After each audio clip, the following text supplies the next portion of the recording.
Bonjour à tous et bienvenue pour cet épisode numéro 17 du Basket Lab, le laboratoire du jeu.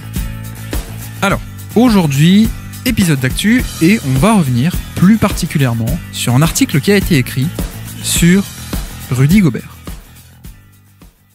Donc, vous l'avez vu dans le titre du podcast, notamment l'article s'appelle « Pourquoi n'apprécions-nous pas Rudy Gobert à sa juste valeur ?»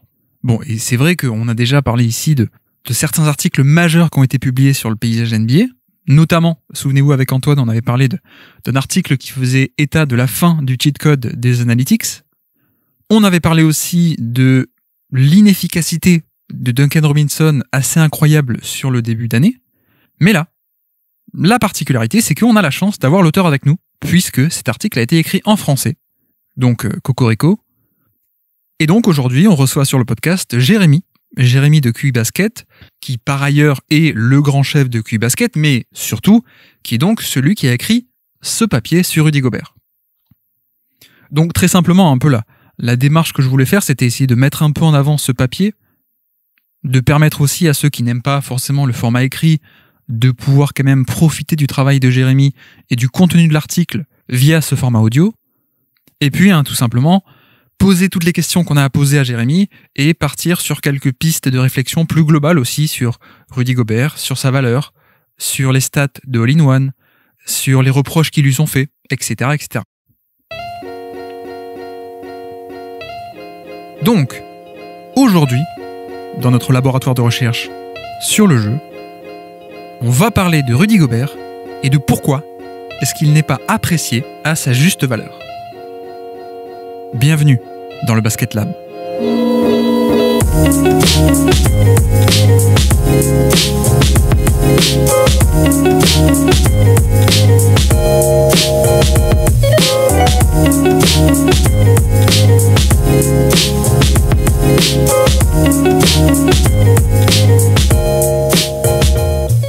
Et donc, on se retrouve aujourd'hui pour parler de Rudy Gobert en particulier et on accueille un nouvel invité sur le Basket Lab. Et cet invité, c'est Jérémy. Salut Jérémy. Salut Guillaume, merci pour l'invitation. Avec plaisir, tu as écrit un très bel article. Donc je me suis dit que ça valait le coup quand même qu'on en parle et qu'on le démocratise, qu'on le vulgarise même. J'étais un peu invité pour ça. Jérémy Péglion évidemment, que vous connaissez aussi. Jérémy de QI Basket, c'est toi qui a créé ce site.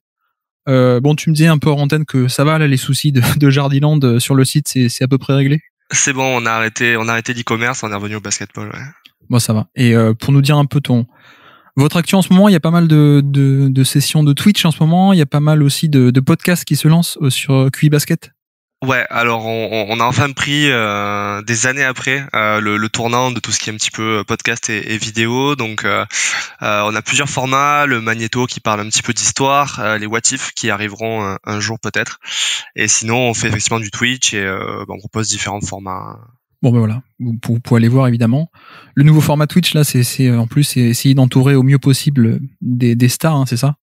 Alors l'idée c'est que on donne des règles pour faire un 5 ouais. Et donc d'une émission à l'autre on changera les règles et on essaie de limiter pour que ce soit un petit peu réaliste et qu'on n'ait pas des rosters complètement bardés de stars. Oui, de pas avoir un 5 de départ à chaque fois, Jokic, Curry, LeBron. C'est ça, exactement. Effectivement. Bon, vous pouvez aller voir tout ça évidemment, et QI Basket, comme d'habitude, une référence, vous connaissez. Alors, donc je t'ai invité aujourd'hui pour une raison particulière, c'est que tu as écrit un très bel article il y a quelques jours, je crois, c'était début février, il me semble, ou fin janvier, et donc ça parle de Rudy Gobert, et donc le titre c'est « Pourquoi n'apprécions-nous pas Rudy Gobert à sa juste valeur ?» Donc on va en parler évidemment, on va essayer un peu d'expliquer tes recherches et ton raisonnement et tous les éléments très intéressants que tu nous livres dans cet article. Mais d'abord, peut-être ma première question, avant même que tu nous expliques la thèse de l'article. Déjà, quelle était un peu ta motivation derrière cet article? Alors j'avais envie effectivement de parler d'une individualité forte je trouvais que Rudy Gobert était un cas très intéressant parce que quand on parle aujourd'hui des 10-15 meilleurs joueurs NBA, on va pas naturellement penser à lui. Pour autant, si on prend toutes les métriques de statistiques avancées, ça fait quand même plusieurs années que Rudy Gobert trône au milieu des superstars NBA et en devance une grande partie. Et pour autant, que ce soit auprès de certains analystes NBA, notamment de grands médias US, et d'anciens joueurs, que ce soit même au niveau des fans aux États-Unis ou en France, on sent toujours qu'il y a une certaine difficulté à positionner Rudy Gobert et des fois une manière de diminuer un petit peu ce qu'il accomplit. Et pour ça, en fait, souvent, on a beau avoir ces métriques qui nous disent il est très fort, on tendance à chercher un petit peu les oui mais. Et donc je voulais dans un premier temps quand même replacer Rudy Gobert dans toute son influence sur le jeu du Jazz et même éventuellement de l'équipe de France si j'étais allé plus loin. Et puis dans un deuxième temps discuter un petit peu de tous les éléments qu'on lui reproche et qui font qu'on le diminue, et les prendre un par un et puis les discuter. Ok, oui, c'est vrai que je pense qu'il y a un peu deux éléments, on en parlera au fur et à mesure, mais c'est vrai qu'il y a deux éléments qui se recoupent un peu. Déjà, le fait qu'il soit pas américain, je pense que ça n'aide pas forcément, comme tu disais, auprès des grands médias US peut-être. Mais en plus, et même principalement et surtout, c'est vrai que c'est un profil, celui de la défense et ce profil-là de superstar non scoreur, c'est quelque chose que, on va dire, le grand public a un peu de mal avec cette idée que on puisse être une superstar avec ce profil défensif, quoi. Je sais pas si tu seras d'accord avec ça, mais c'est un peu le point de départ quand même de tout ce qu'on peut dire ou des avis contraires qu'on peut entendre sur Rudy Gobert. C'est je pense la problématique principale, c'est-à-dire qu'on attendrait de lui que certes il ait cet impact défensif, mais qu'il ait on va dire un petit peu plus de panel offensif, et vu que il ne le possède pas ou qu'on l'a pas vu l'utiliser, on a tendance à se dire mais il peut pas être une superstar parce qu'une superstar c'est offensif. Oui, c'est ça, on pose même carrément la définition de superstar, c'est offensif. Alors que c'est vrai que peut-être pas forcément, on va le voir.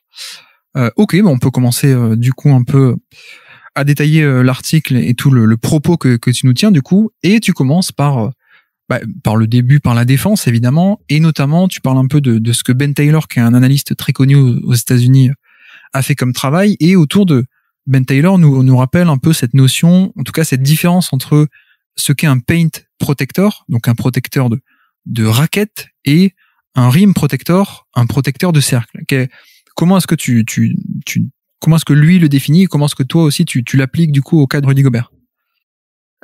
C'est effectivement le point de départ et je trouve que c'était une belle manière de démarrer parce que effectivement la notion de rim protecteur on la voit très souvent chez des joueurs qui ont un petit peu les mêmes caractéristiques que Rudy Gobert, c'est-à-dire des joueurs grands, verticaux, avec des longs segments, donc qui ont une belle étendue et qui peuvent se permettre en fait de faire fuir un petit peu en dernier rempart, en tout cas d'assurer le dernier rempart d'une équipe.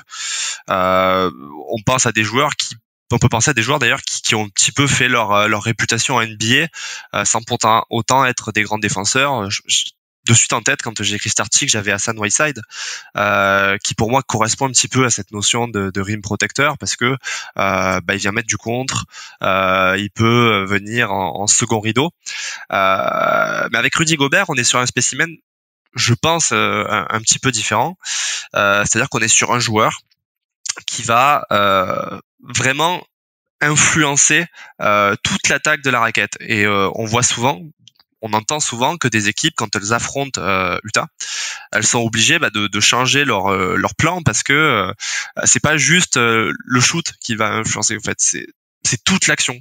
C'est la pénétration dans la raquette, c'est l'approche de la raquette, c'est potentiellement le tir un petit peu à mi-distance proche, et on voit sur des séquences notamment effectivement que Ben Taylor met en avant dans cette vidéo, que quand Rudy est là, on voit des équipes qui fuient complètement cette zone et qui du coup fuient la zone qui est considérée comme la plus rentable au basketball. Oui, alors ça c'est vrai que c'est une notion assez importante, mais c'est vrai que du coup lui ce qu'il nous dit aussi, et je suis assez d'accord avec ça, c'est que la différence, c'est que finalement le rim protector, ça a une valeur beaucoup moindre, du coup, forcément, parce que c'est un peu plus autour du panier, alors que, comme tu dis, l'aura, on pourrait dire la présence de Gobert déteint sur carrément toute une zone du terrain qui est beaucoup plus grande que simplement être capable de faire une action au panier, quoi. Et c'est vrai que moi Alors il y a cette notion fondamentale sur un protecteur de panier, un défenseur intérieur, qui est la notion de déter, comme ils disent aux États-Unis, pardon, donc qui est littéralement la dissuasion. C'est à quel point un défenseur est capable de dissuader. C'est tout simplement à quel point est-ce qu'il va être un bon en défense intérieure. C'est pas que faire des actions. Et justement, c'est vrai que moi, il y a aussi un truc là-dessus que j'utilise assez souvent. C'est un peu dans cette veine, c'est essayer de séparer un peu deux catégories que sont donc les vrais rim protectors ou les vrais paint protectors, et de l'autre côté un peu plus des protecteurs de panier un peu playmaker, tu sais. C'est-à-dire qu'on a d'un côté donc Rudy Gobert qui peut par sa seule présence empêcher certains tirs, empêcher certains joueurs de pénétrer ou forcer à ressortir, et de l'autre côté le joueur qui est capable de faire une action hyper spectaculaire. Et notamment la dernière fois avec Tom dans le podcast, on parlait de Brandon Clark par exemple, qui est un joueur ultra athlétique et qui fait des blocs ultra impressionnants de temps en temps avec son explosivité, mais qui a pas du tout l'intimidation, la capacité de dissuader dans la raquette que peut avoir Rudy Gobert, évidemment. Pareil pour des athlètes un peu d'exception comme Precious Achiuwa, c'est pareil. Et c'est vrai que on est un peu coincé, enfin pas coincé, mais parfois on se fait un peu avoir par le côté highlight, je trouve, où forcément quand on regarde un peu des highlights de certains joueurs, on voit un contre très spectaculaire, on reste un peu dans cette idée de en fait c'est un super protecteur de panier. En fait non, ça va au-delà de être capable de faire des actions très spectaculaires. Gobert il peut le faire, mais il peut aussi, surtout même son impact là est bien plus grand. C'est le fait d'empêcher aussi plein d'autres tirs et pas que les fameuses actions très spectaculaire. Je sais pas ce que t'en penses, mais c'est un peu ça l'idée aussi, quoi. J'ai l'impression qu'effectivement la définition que tu donnes, il y a faire la différence entre les facultés défensives qui sont, on va dire, naturelles chez un joueur qui a un bon timing, une bonne détente et qui effectivement a un pivot et donc plutôt grand, et un joueur qui a une véritable intelligence défensive et qui sait quand sauter, quand rester au sol, comment se positionner sur une action de pick and roll, et donc ne pas vraiment se vendre juste pour jouer ce rôle de rim protecteur. Ouais, moi j'avais un peu une analogie dans le sens où pour moi le playmaker, donc le mec qui est capable de faire des actions spectaculaires mais pas beaucoup plus, donc la différence entre ça et le vrai intimidateur, pour moi c'est un peu comme, tu sais, un joueur qui serait capable de mettre un pull-up à 3 points, un step back à 3 points hyper spectaculaire, et la différence entre ce joueur-là qui le mettrait de temps en temps mais pas efficace du tout, et le joueur qui est vraiment très efficace sur ce tir-là. Je pense qu'il y a un peu le même écart, on va dire, en termes de valeur entre simplement un mec athlétique qui peut venir en second rideau faire des actions de temps en temps. Ça, c'est le mec qui peut mettre un pull-up de temps en temps, mais pas efficacement. Et de l'autre côté, Rudy Gobert, c'est intimidation à tout instant. Et c'est donc dans l'analogie, c'est le mec qui met des pull-ups avec une très très grande efficacité, quoi. Il y a vraiment, je trouve, un vrai écart de valeur qui est important à souligner. Et c'est ce que tu fais très bien. Donc c'est super. Et tu dis aussi l'importance des tirs au panier aussi par rapport aux autres types de tirs. Est-ce que tu peux un peu élaborer là-dessus du coup? Alors, effectivement, depuis la fin des années 2000, début 2010, l'intronisation des statistiques avancées nous ont permis en fait de comprendre quel était un bon tir en NBA et quel était, en tout cas au basket, et quel était un mauvais tir. Et donc on sait par définition qu'il y a des zones qui sont plus rentables que d'autres. Déjà parce que toutes les actions n'ont pas la même réussite. On sait que effectivement toutes les actions qui sont proches du cercle et donc les actions de type lay-up et dunk sont celles qui ont le plus de chances de rentrer. Et puis quelque chose qui a bouleversé un petit peu cet ordre établi, c'était le fait que par exemple un tir à 3 points certes rentre moins souvent, mais vu qu'il rapporte plus, on sait que c'est une zone importante. Or on sait que finir au cercle, ça permet déjà d'avoir le tir avec la meilleure réussite, puis ça permet aussi de provoquer des fautes. Donc quand on en vient à un joueur comme effectivement Rudy Gobert, et on va parler de sa capacité à défendre l'arceau et la peinture, mais aussi à le faire intelligemment, donc bien se positionner, ne pas sauter sur n'importe quelle feinte, ne pas faire trop de fautes. On voit par exemple des joueurs qui ont le profil que peut avoir Rudy Gobert et qui vont avoir tendance à faire trop de fautes parce qu'ils vont vouloir chercher justement trop ce côté playmaking dont tu parlais. Un joueur qui est capable de vraiment limiter cette zone, c'est un joueur qui va normalement permettre à son équipe de devenir, en tout cas de donner un socle défensif à son équipe. Et je pense que une équipe qui a été très intéressante ces dernières années pour comprendre cette transition, c'est les Milwaukee Bucks. Les Bucks qui étaient sous Jason Kidd une défense plutôt moyenne, médiocre après leur première saison, et qui en pleine révolution du 3 points sous l'égide des Warriors se sont mis à se dire nous on va défendre avant tout l'arceau, et sont devenus en se faisant la meilleure défense NBA pendant je crois 2 ou 3 saisons consécutives. Et en fait c'est ça, c'est-à-dire qu'ils avaient compris que en maîtrisant cette zone-là, ils rendaient tout plus compliqué pour les autres, et c'est justement ce que Rudy Gobert apporte à son équipe. Oui, tout à fait, ouais, c'est un peu le truc on a découvert au début des années 2010, ou peut-être même un peu avant, c'est vrai, le 3 points. Et donc, comme tu disais, ça vaut un point de plus, et il y a eu un peu cette révolution-là. Mais comme tu dis, depuis Milwaukee et certaines équipes, Toronto aussi, Miami, voilà, ça devient un peu de plus en plus la norme, même aujourd'hui. Il faut quand même dire aussi que malgré tout, le lay-up et le tir autour du panier, ça reste plus rentable que le 3 points, qui lui-même reste évidemment plus rentable que le tir à mi-distance. Mais c'est vrai que pendant des années, on a dit les analytics, c'est les lay-up et les 3 points, comme si on les mettait un peu sur le même plan. Ce qu'on se rend compte, et c'est ce que tu disais, ce qu'on s'est rendu compte ces dernières années, c'est que non, oui, on veut des lay-up et on veut des 3 points, mais à choisir, c'est quand même mieux d'avoir des lay-up. Et donc, en tant que défense, à choisir, c'est quand même mieux de protéger cet aspect-là du terrain. Moi, il y a toujours un petit calcul très très bête que j'aime bien répéter à chaque fois, c'est un tir à 3 points, c'est 35% de probabilité en moyenne NBA. Tu multiplies par 3 du coup, parce que ça vaut 3 points, ça fait 1,05 points pour chaque tir à 3 points, 1,05, alors qu'un tir au panier en moyenne c'est 60%, donc tu multiplies par 2, parce que ça vaut 2 points évidemment au panier, et ça fait quand même 1,20.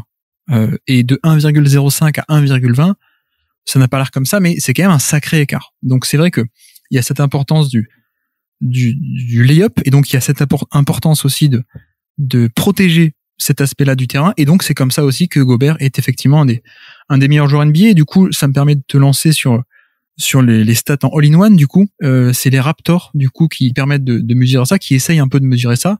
Et justement, ce que ces stats nous disent, c'est que effectivement, dans ce rôle-là, et de par ces règles du basket et de par ces règles un peu mathématiques de rentabilité, Gobert est un des meilleurs joueurs et même défenseurs de NBA. Et on le voit directement dans ces fameux stats de all-in-one. Est-ce que du coup tu peux un peu nous expliquer là ce fonctionnement? Ouais, alors effectivement, il y a, comme tu dis, il y a plusieurs statistiques de ce type-là. On retrouve le LeBron, le Raptor. Il y en a qui sont plus anciennes comme le PER, qui sont quand même beaucoup moins précises. On peut préciser juste que ce sont des acronymes. LeBron, Raptor, c'est des stats à qui on a donné LEBRON parce que ça correspond à des trucs. C'est ça. Après, je pense qu'ils se sont amusés bien sûr, à le nom de LeBron, mais effectivement, ça correspond à des trucs. On pourrait d'ailleurs en discuter post-podcast et partager les liens, justement. Alors, moi, j'avais choisi le Raptor, notamment parce qu'il y a une dimension visuelle où il place des joueurs sur un graphique pour permettre de bien représenter. Et donc, ces stats all-in-one, elles permettent de voir dans chaque secteur du jeu quels joueurs vont être effectivement ceux qui ont le plus d'influence sur leur équipe. Dans le cas du Raptor, il y a 3 dimensions. Il y a le défensif, le offensif, et puis ensuite ils prennent le global pour voir quels joueurs sont les plus influents. Alors il y a une semaine, quand l'article a été publié, par exemple, Rudy Gobert était effectivement est d'assez loin le leader du defensive Raptor. Il rapportait plus 0,74 points à son équipe sur ces sections de jeu. Et ce qui faisait du coup de lui au global un des 2 joueurs qui bonifiaient le plus leur équipe selon cette métrique-là. Sachant que le deuxième c'est le deuxième c'est lui et que le premier est Nikola Jokic. Voilà. Donc non, mais je te laissais le dire aussi, parce que Jokic c'est pas mal en défense aussi quand même cette année. Ouais, oui, excuse-moi, ok, sur le défensif. Oui, bien sûr. Oui, Jokic effectivement le deuxième, et ça tord un petit peu le coup à pas mal de. Exactement. Et je pense que ça te fait plaisir aussi en tant que fan de Denver. Clairement, mais je voulais pas trop le dire du coup. C'est pour ça que je me suis permis. Et donc effectivement, en fait, ce qui est étonnant, et en tout cas étonnant quand on a cette définition de la superstar en NBA, c'est de se dire qu'en fait, ça fait bien 3 ou 4 saisons que Rudy Gobert est de manière systématique dans le top 10 voire top 5 de ce type de métrique-là, alors que c'est pas le genre de joueur auquel on va penser quand on va parler d'MVP, et c'est pas non plus le genre de joueur à qui beaucoup pensent quand on parle de star en NBA. Ouais, tu nous dis là, il a été 12e il y a 4 ans, 10e il y a 3 ans, 6e il y a 2 ans, et même l'an dernier 2e sur cette stat. Et donc, comme tu dis, il y a offensive, defensive où il est très très bon, et même surtout on voit qu'au global du coup aussi il est encore très très bon, quoi. Donc c'est ça qui est assez intéressant. C'est que on pense à lui que comme un défenseur, mais finalement on voit que son impact global attaque plus défense, finalement il fait partie de ce genre de superstar, quoi. C'est ça. Alors effectivement, on sait très bien que offensivement, c'est pas là qu'il va faire l'essentiel de son score sur ce genre de métrique, mais il arrive à être suffisamment positif ou neutre offensivement, de telle sorte que la défense en fait va lui permettre par elle seule de trôner parmi les meilleurs. Oui, de la même manière que je sais pas, je dis n'importe quoi, mais James Harden dans ses meilleures années offensives, en fait la défense on s'en occupait pas trop, et on voyait que l'ensemble était très très rentable parce que t'avais d'un côté l'attaque qui boostait tout, et la défense, on va dire que sur les bonnes années il était pas trop catastrophique, il était même plutôt pas mal parfois, sans être génial, on est d'accord, mais sans être catastrophique, et que du coup on disait c'est un des meilleurs joueurs de la ligue. C'est vrai que là, quand le rapport est inversé et que celle qui booste c'est la défense, et que de l'autre côté l'attaque il est juste assez bon, on a un peu du mal à dire la même chose, alors que finalement théoriquement, ça serait un peu équivalent. C'est ça, et puis je pense qu'on peut aussi dire, et c'est le cas en plus en parlant de James Harden, ils ont ça en commun, c'est qu'ils sont finalement tellement dominants d'un côté du terrain que ça permet de construire le reste de l'équipe de manière aussi à masquer une partie de leurs faiblesses ou à tirer profit de leurs quelques forces de l'autre côté du terrain. Je pense par exemple à James Harden, où à un moment donné les Rockets se sont rendus compte que s'ils l'utilisaient pas pour défendre sur des arrières, mais qu'ils le positionnaient sur des joueurs un petit peu plus costauds, un petit peu moins mobiles, ils s'en sortaient pas trop mal. Rudy, finalement on se rend compte quand on l'entoure de shooters qui sait suffisamment bien couper, se déplacer, faire du putback pour être positif en attaque. Oui, on a une des meilleures attaques de NBA depuis 2 ans, notamment depuis le retour de Mike Conley au top niveau. Alors on l'a pas trop précisé effectivement, mais Raptor, donc c'est une stat all-in-one qui vient du site 538, créé notamment par Nate Silver. Je sais pas si vous connaissez, mais c'est un statisticien assez connu justement, et qui son site de 538 fait pas mal de prédictions, notamment statistiques sur le baseball, le basketball, mais même la politique. Et Nate Silver a écrit un livre assez sympa à ce sujet. Et donc c'est vrai que le Raptor, on l'a pas trop précisé concrètement, c'est une stat en plus-minus. Donc comme tu dis, l'impact d'un joueur par 100 possessions, et le chiffre est en gros relatif à la moyenne de la ligue. Donc comme tu nous disais, Gobert qui est à plus 7,4, en gros il fait plus 7,4 de plus-minus par 100 possessions par rapport à la moyenne de la ligue qui du coup est à 0. Donc c'est assez un peu pour les précisions pour ceux que ça intéresse d'un point de vue un peu technique. Et c'est vrai que c'est une stat qui prend à la fois des stats de on-off, donc quand il est sur le terrain et quand il ne l'est pas, et en plus aussi des stats du box score un peu traditionnel de contre, de style, etc., de rebond, voilà. Donc c'est une stat un peu complète. Moi je suis pas ultra fan, je suis pas fanatique, on va dire. J'aime beaucoup quand même ces stats, quand on a quand même conscience qu'elles ont des petites faiblesses, mais je pense quand même que l'idée globale elle est très bonne sur ces all-in-one, et donc voilà. Et donc c'est effectivement même encore au niveau de 2022, il est à peu près au niveau de Giannis Antetokounmpo et Curry au moment où tu as écrit cet article, si je dis pas de bêtises, mais c'est ça, hein. C'est ça, c'est bien ça. Ouais. Oui, donc ça me fait penser aussi qu'on l'a pas dit encore, mais si vous préférez le format audio, continuez d'écouter. Mais je vous encourage aussi évidemment à aller lire l'article sur QI Basket, et notamment pour tout ce qui est graphes et vidéos, ce sera beaucoup mieux que sur le format audio.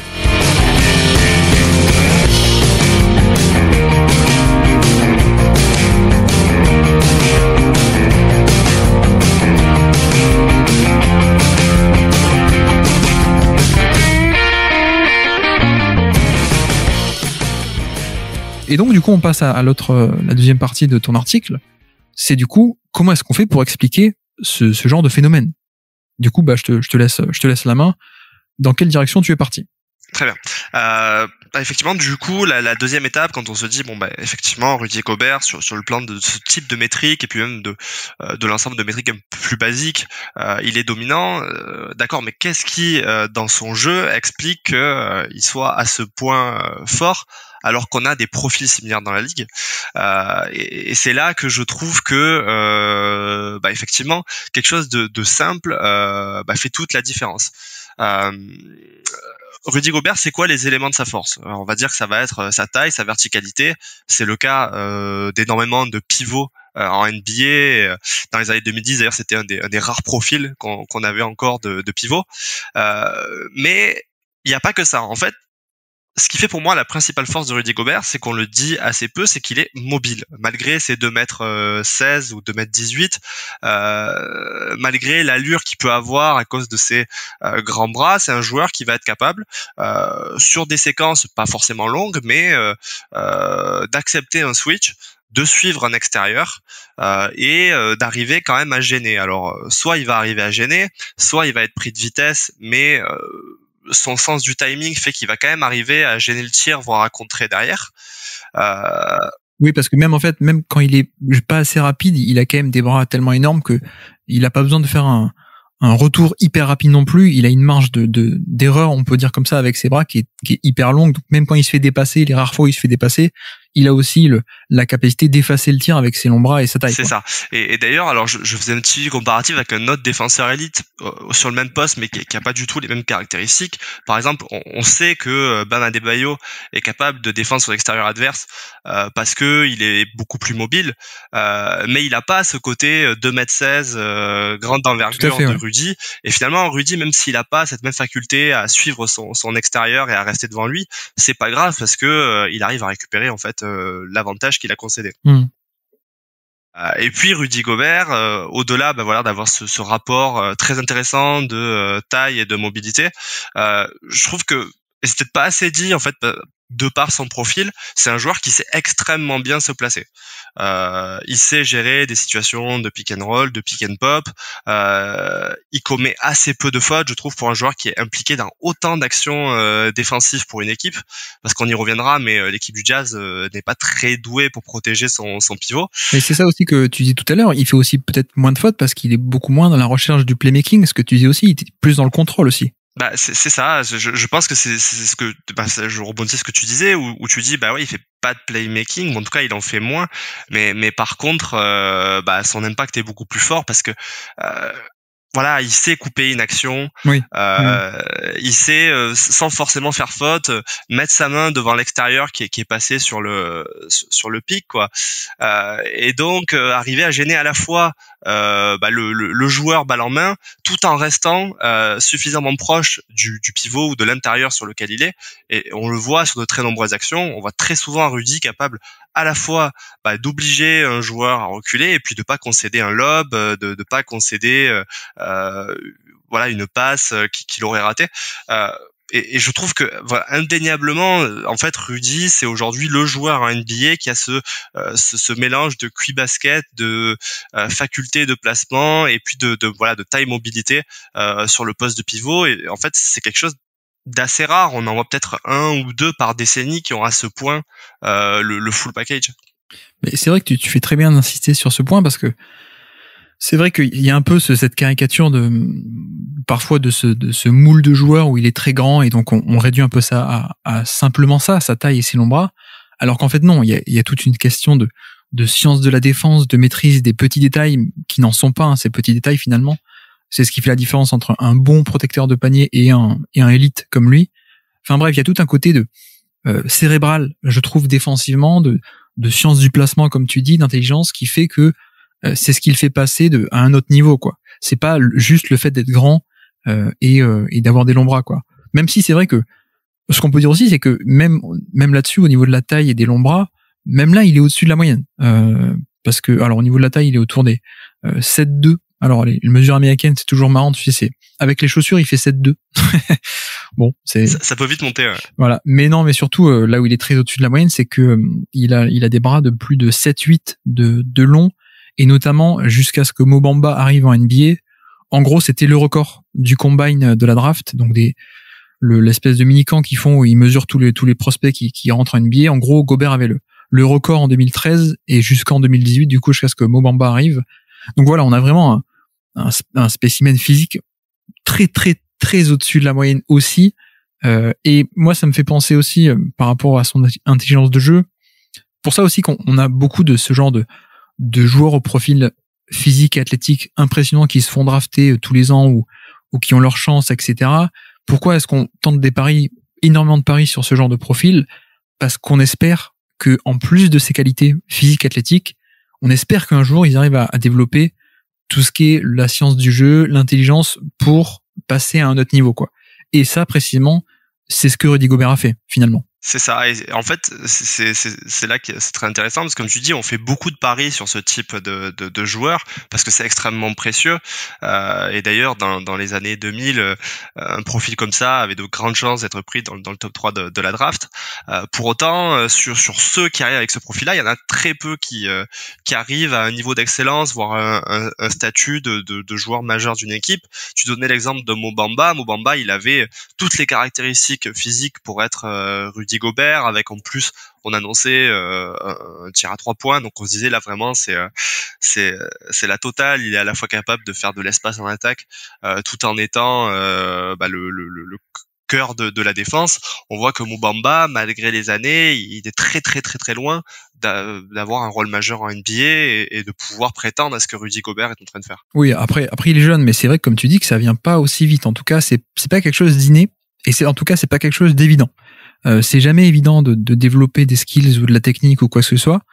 Et c'est vrai que faut pas le prendre comme un acquis. Et je pense que l'exemple de Gobert, ça montre aussi pourquoi on fait autant de paris sur ce genre de joueurs qui, parfois, même la majorité, sont des échecs. Parce que parfois, ils arrivent à se développer tout le reste du physique, donc intelligence, technique, etc.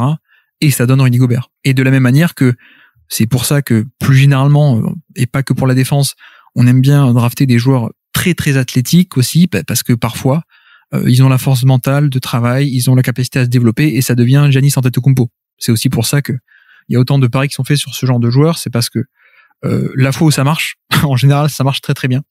Mais tu sais, même pour citer des exemples de joueurs draftés même très haut, quelqu'un comme Willie Cauley-Stein était un peu attendu dans ce profil-là, même totalement, et il a pas vraiment, ça a été clairement un échec de ce côté-là. Et pour le coup, c'est pas parce qu'il a perdu sa taille, ni son explosivité, ni ses longs bras, c'est juste que le côté cérébral et apprendre à jouer au basket, entre guillemets, tu vois ce que je veux dire, ça il a jamais vraiment développé. C'est exactement ça en fait, et c'est là que il faut aussi rendre à Rudy tout ce qu'il a construit au fil des années.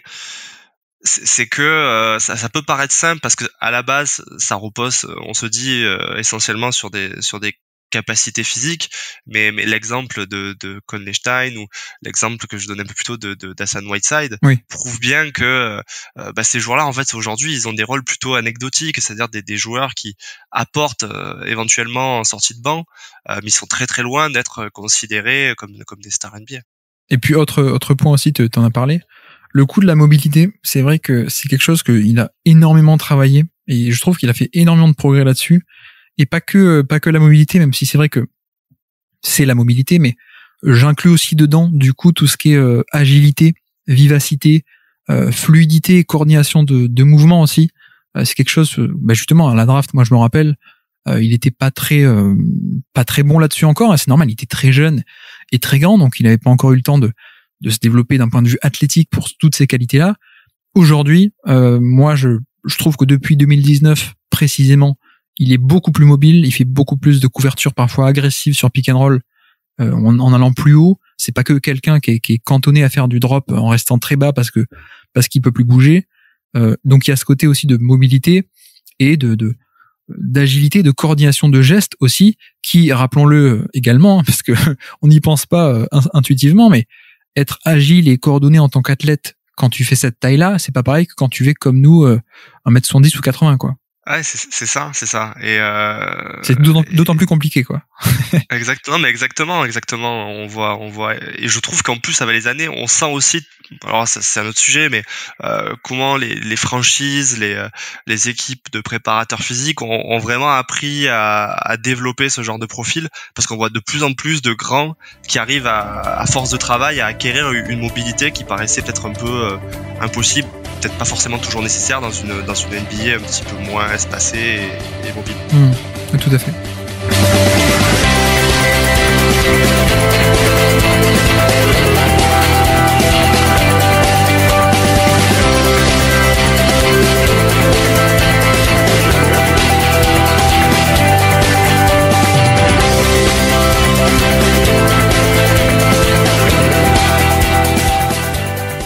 Bon, ensuite, il y a quelques exemples en vidéo. Il y a aussi la vidéo de Ben Taylor qui date de quelques années maintenant. Donc ça, les vidéos, on peut pas trop en parler évidemment en format audio, mais on vous invite à aller les voir évidemment.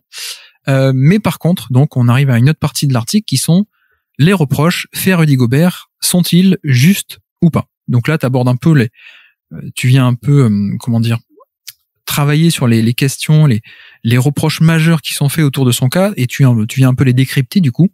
Et le premier que tu as noté, c'est, entre guillemets, il est trop limité offensivement. Donc, je te laisse carte blanche, vas-y, explique-nous du coup ton raisonnement et qu'est-ce que tu as eu à répondre à ça. Bah effectivement, sur cette donc seconde partie d'article, j'avais en tête de dire bon bah maintenant on va aller un petit peu regarder du côté des reproches qu'on peut souvent lire concernant Rudy Gobert et qui fait qu'on lui conteste un petit peu ce statut et son impact.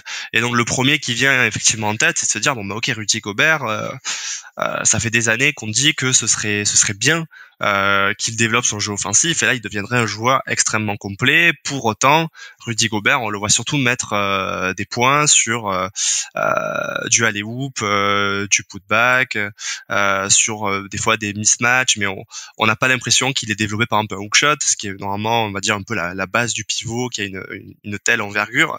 On l'a pas vu développer un tir à mi-distance ou à 3 points qui soit suffisamment utilisé et régulier et efficace pour convaincre. Donc du coup, bah voilà, Rudy Gobert, surtout un joueur défensif, puis offensivement, on n'a pas grand chose à en attendre et c'est bien dommage.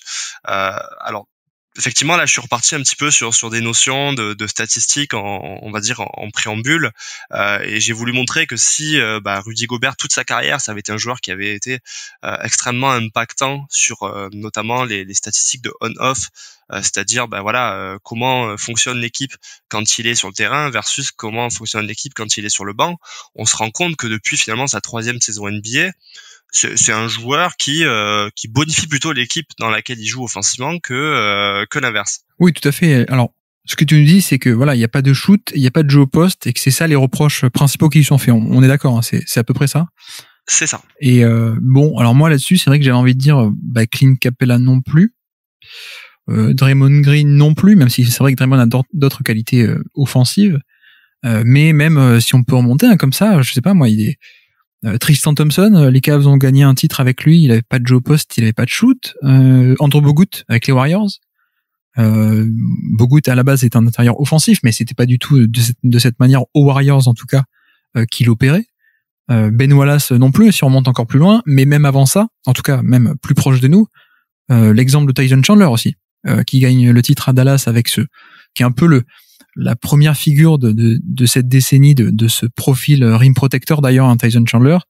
Bon, tu peux dire c'est en 2011, sauf que oui, mais jusqu'en 2015 et à sa free agency et tout ça, il a encore beaucoup voulu, il a encore beaucoup recherché sur le marché, beaucoup prisé, pardon. Donc voilà, je pense que c'est pas non plus je pense qu'on se concentre un peu sur ces faiblesses-là de Rudy Gobert, alors que finalement c'est pas quelque chose de définitif en soi, je trouve. Il y a quand même pas mal d'autres exemples d'équipes qui arrivent à gagner, et pas que des titres, mais beaucoup de matchs, comme Rudy Gobert d'ailleurs, avec un intérieur défensif qui est pas forcément hyper bon ni au shoot, ni au jeu au poste / création offensive. Voilà, c'est pareil, enfin, OKC a failli gagner le titre pas loin, en tout cas en 2016, hein. En tout cas, ils ont failli y aller en finale. Steven Adams non plus, il y a pas non plus beaucoup de shoot, pas du tout, et il y a pas beaucoup de jeu au poste bas non plus. Et le truc, je sais pas si tu seras d'accord avec toi, je voulais un peu te l'aborder cette question.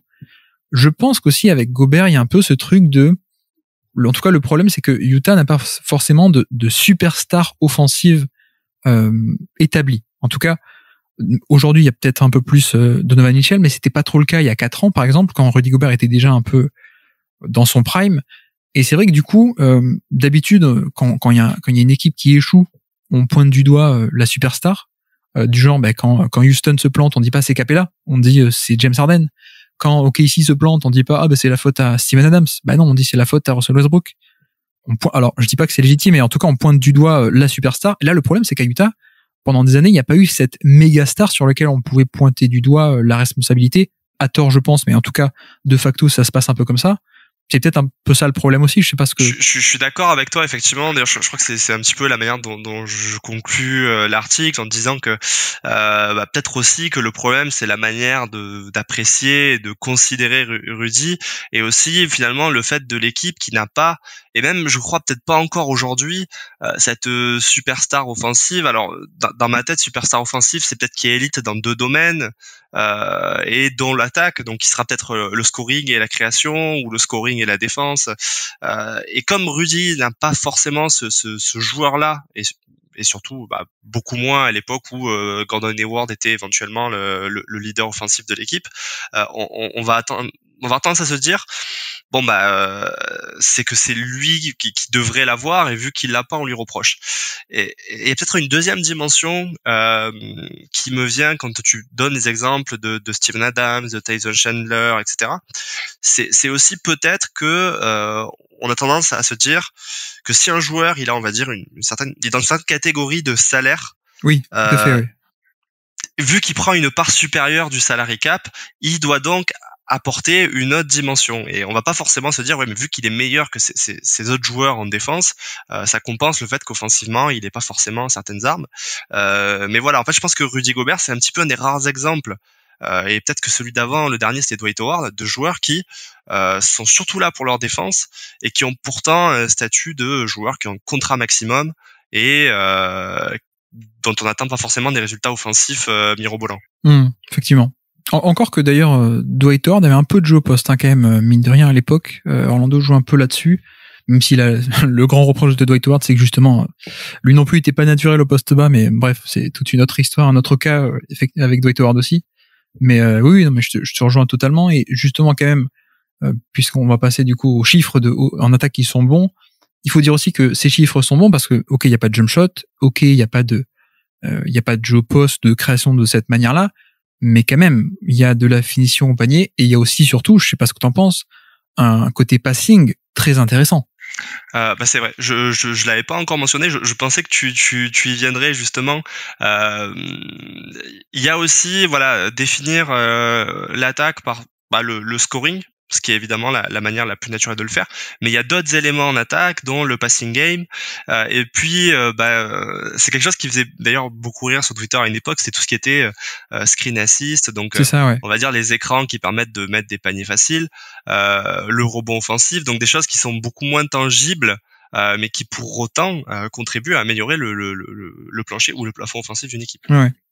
Et donc vas-y, hein, sur les chiffres de on-off, du coup, qu'est-ce que tu as trouvé comme chiffre sur la carrière de Gobert? Alors moi, ce qui m'avait un petit peu étonné, c'est que j'avais pas forcément cette mémoire-là, mais en fait, Rudy Gobert, si on prend ses chiffres donc de sa première saison, qui est la saison de 2013-2014, où il a un rôle plutôt négligeable.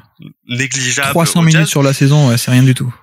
C'est ça. Mais à partir en fait de sa deuxième saison, il a déjà finalement, on va dire, un temps de jeu de titulaire NBA, et on se rend compte que finalement, à part cette saison d'apprentissage, qui est sa deuxième saison où il commence à être impliqué, sur toutes les saisons suivantes, donc à partir de 2015-2016, il rapporte entre plus 1 point entre quand Rudy est sur le terrain versus Rudy sur le banc, à certaines saisons à plus 4, plus 5 points pour son équipe lorsque Rudy est impliqué offensivement. Alors, ce genre de stats, elles sont toujours à prendre quand même avec des pincettes, parce que elles sont finalement, c'est les stats d'une équipe avec ses défauts et ses qualités. On pourra par exemple dire que certaines saisons, le Jazz fonctionnait mieux, mais c'est peut-être aussi parce qu'il n'y avait pas de pivot remplaçant de qualité. raison pour laquelle ils étaient allés chercher Derrick Favors il y a 2 ans. Oui, tu veux dire que comme il n'y a pas un backup qui est de bonne qualité, du coup les chiffres de on-off de Gobert sont meilleurs. C'est ça. Par exemple, si on n'a pas de joueurs qui posent d'écran et qu'on n'a pas forcément des extérieurs qui sont capables de faire la différence en 1 contre 1, ce qui a souvent été un problème du Jazz, on peut imaginer que le manque de Rudy va être amplifié par le fait de ne pas avoir de profil similaire capable de faire les mêmes choses. Tout à fait, oui. Pour autant, sur la période, on se rend compte que peu importe qu'il y ait un joueur comme Derrick Favors ou pas, finalement cette équipe du Jazz, elle est tous les ans bonifiée par la présence de Rudy, et je pense que si une année on peut dire des fois que c'est une exception ou que c'est dû à de bonnes associations, sur l'ensemble d'une période qui prend 7-8 saisons, on est sur quelque chose quand même d'assez parlant. D'ailleurs, on parlait de la qualité du backup qui influence à quel point ton on-off il peut être bon mécaniquement. 2022 avec Hassan Whiteside en backup, c'est une de ses meilleures saisons au on-off du coup à Rudy Gobert. On glisse ça comme ça, mais non, alors c'est vrai que quand même petit préambule très rapide que sur ces stats de on-off. Moi, je crois que j'ai fait un podcast là-dessus sur je crois que c'est sur Jokic, où les stats en Ligue 1 sur Jokic, j'en avais un peu parlé, mais le problème avec ces stats, un peu comme tu disais, c'est qu'il y a quand même beaucoup de bruit statistique, comme on dit. C'est-à-dire que forcément le on-off, ou en tout cas on mesure à quel point l'équipe est bonne, à quel point l'équipe encaisse des points et marque des points, et donc forcément il n'y a pas qu'un joueur sur le terrain, il n'y a pas que Rudy Gobert, donc ça prend en compte ça prend en compte en tout cas les autres joueurs sur le terrain et tout ce qui se passe à côté. Donc on peut pas totalement réduire effectivement la stat à ça, c'est complètement Rudy Gobert, on est d'accord, mais quand même c'est vrai que c'est plutôt un assez bon indicateur étudié depuis cette fameuse année où effectivement il y a eu une bonne progression de sa 2e à 3e année. On est sur un joueur qui globalement n'est pas un joueur d'élite, n'est pas un joueur ni même très bon ou excellent, mais on est sur un joueur qui est toujours très positif. Et encore que peut-être que j'ai un peu exagéré, il y a certaines saisons où il est plutôt très bon, maintenant que j'ai le graphe sous les yeux. Oui, on va dire qu'il y a quand même 4-5 saisons sur le tas qui sont très bonnes, et puis il y en a 2-3 qui sont un petit peu plus neutres. Mais par rapport, on va dire, à la limite qu'on vient de fixer par rapport à la qualité de l'effectif, il faut quand même dire que le Jazz, c'est une équipe qui, on va dire, historiquement, sur la période où Rudy Gobert est présent, c'est une équipe qui est assez profonde. C'est-à-dire, c'est pas une équipe qui a un côté, on a un starting five qui est très très fort, et on a un banc qui est très très faible, et donc forcément ça va bonifier l'utilisation de Rudy Gobert. On est plutôt sur une équipe qui a quand même des remplaçants de qualité et qui est capable vraiment d'outscorer ses adversaires, donc de scorer beaucoup plus quand il est pas là. Donc c'est intéressant. Et c'est pour ça aussi que je pense que, je dis ça pour 2 choses, c'est que du coup le fait que ces stats de on-off, il y a beaucoup de bruit, d'interférences, d'autres éléments que le joueur lui-même, c'est vrai, et c'est même encore plus vrai, je pense, quand on a affaire à un joueur comme Rudy Gobert qui a un très faible usage finalement, donc qui n'influe que directement sur très peu de possessions, en tout cas directement. Il y a aussi beaucoup par exemple, de scoring indirect ou de l'influence indirecte de par sa présence, sa verticalité, etc. Et c'est vrai que une des fois où on peut le plus se fier à une stat de on-off, je pense que c'est par exemple avec un joueur offensif comme Russell Westbrook, où ce genre de joueur a très très gros usage.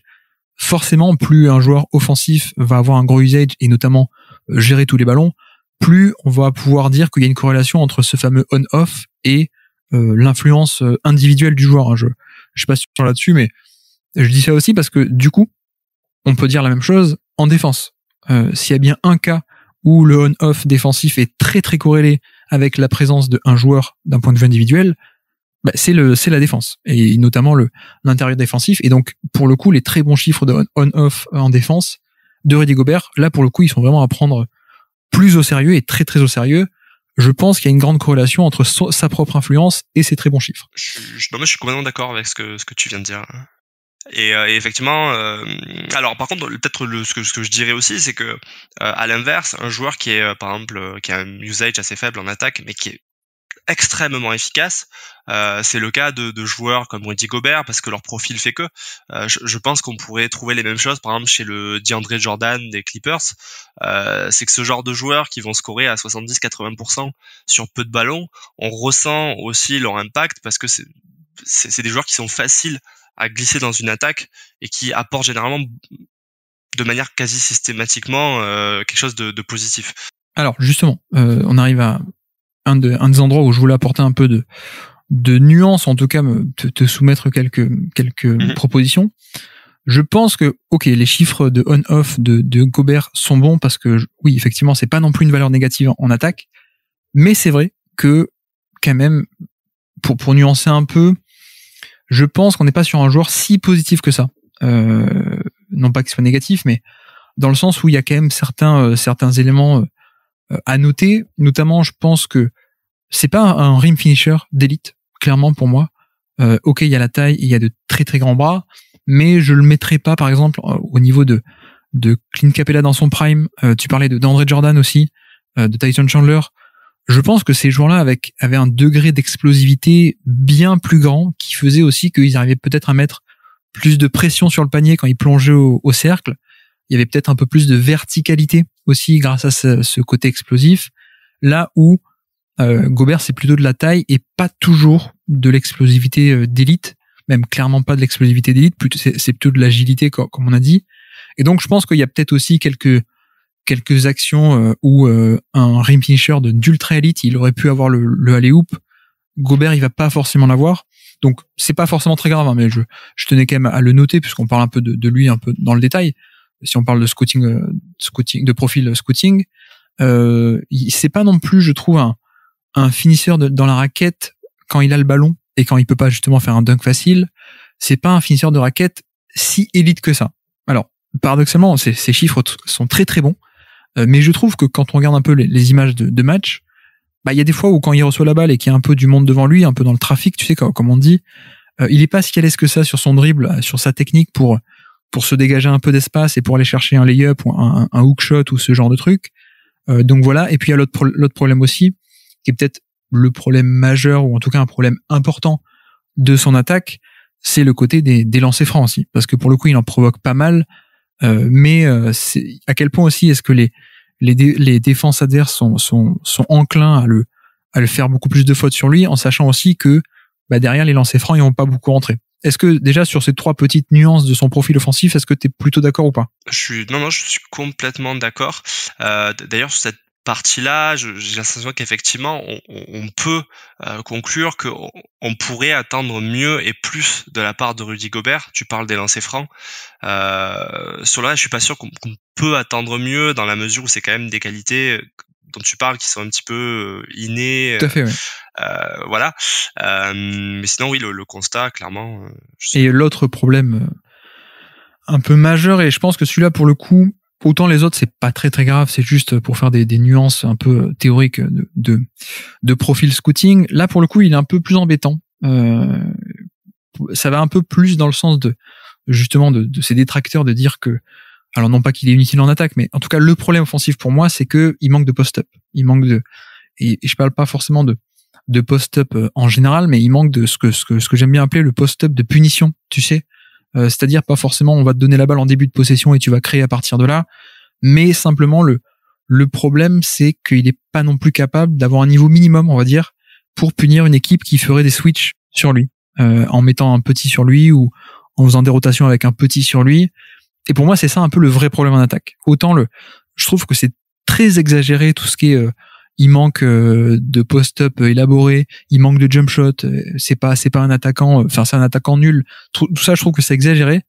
Par contre, c'est vrai que contrairement à certains joueurs comme par exemple DeAndre Ayton, qui a pas non plus beaucoup plus en tout cas en NBA, qui a pas montré beaucoup plus de choses sur le poste bas, Al Horford, Bam Adebayo, Brook Lopez, voilà, ce genre un peu de profil d'intérieur défensif qui n'ont pas du shoot, du jump shot extérieur. Je trouve que la différence aussi, c'est que lui n'a pas cette capacité à faire des post-up de punition sur des petits, là où DeAndre Ayton, il peut, Brook Lopez, il peut, Bam Adebayo, il peut, Horford, il pouvait aussi à l'époque de son prime, hein, je parle pas de maintenant. Je sais pas trop qu'est-ce que t'en penses, mais pour moi, c'est quand même un peu le problème de Gobert actuellement. Ouais, en fait, on dit souvent que ce type de joueur, et tu parlais tout à l'heure de travail pour son côté défensif, où il avait développé un petit peu son footwork, son agilité. On attend aussi de ce genre de joueurs qui ont quand même qualité défensive énorme, d'arriver au fur et à mesure à ajouter des petites choses à leur jeu offensif de manière à trouver leur utilité en attaque. Et effectivement, quand j'ai écrit cet article, je demandais notamment au reste de la rédac de QBasket, mais du coup, qu'est-ce que vous aimeriez le voir ajouter? Et il y avait une partie effectivement de l'équipe qui avait un petit peu le même raisonnement que toi, en disant il faudrait que il aurait dû depuis les années en fait améliorer ce post-up, ce jeu post-bas, pour au moins sanctionner les équipes qui vont switcher. Et on sait notamment qu'en post-saison, ça va être particulièrement important d'avoir ce type d'atout supplémentaire. On va dire que moi, le seul bémol que j'avais par rapport à cette vision-là, je me disais, effectivement, ce serait génial qu'il ait, mais compte tenu du jeu de Utah, est-ce que tu as vraiment envie, en revanche, que ça devienne quelque chose que tu attendes de lui de manière régulière?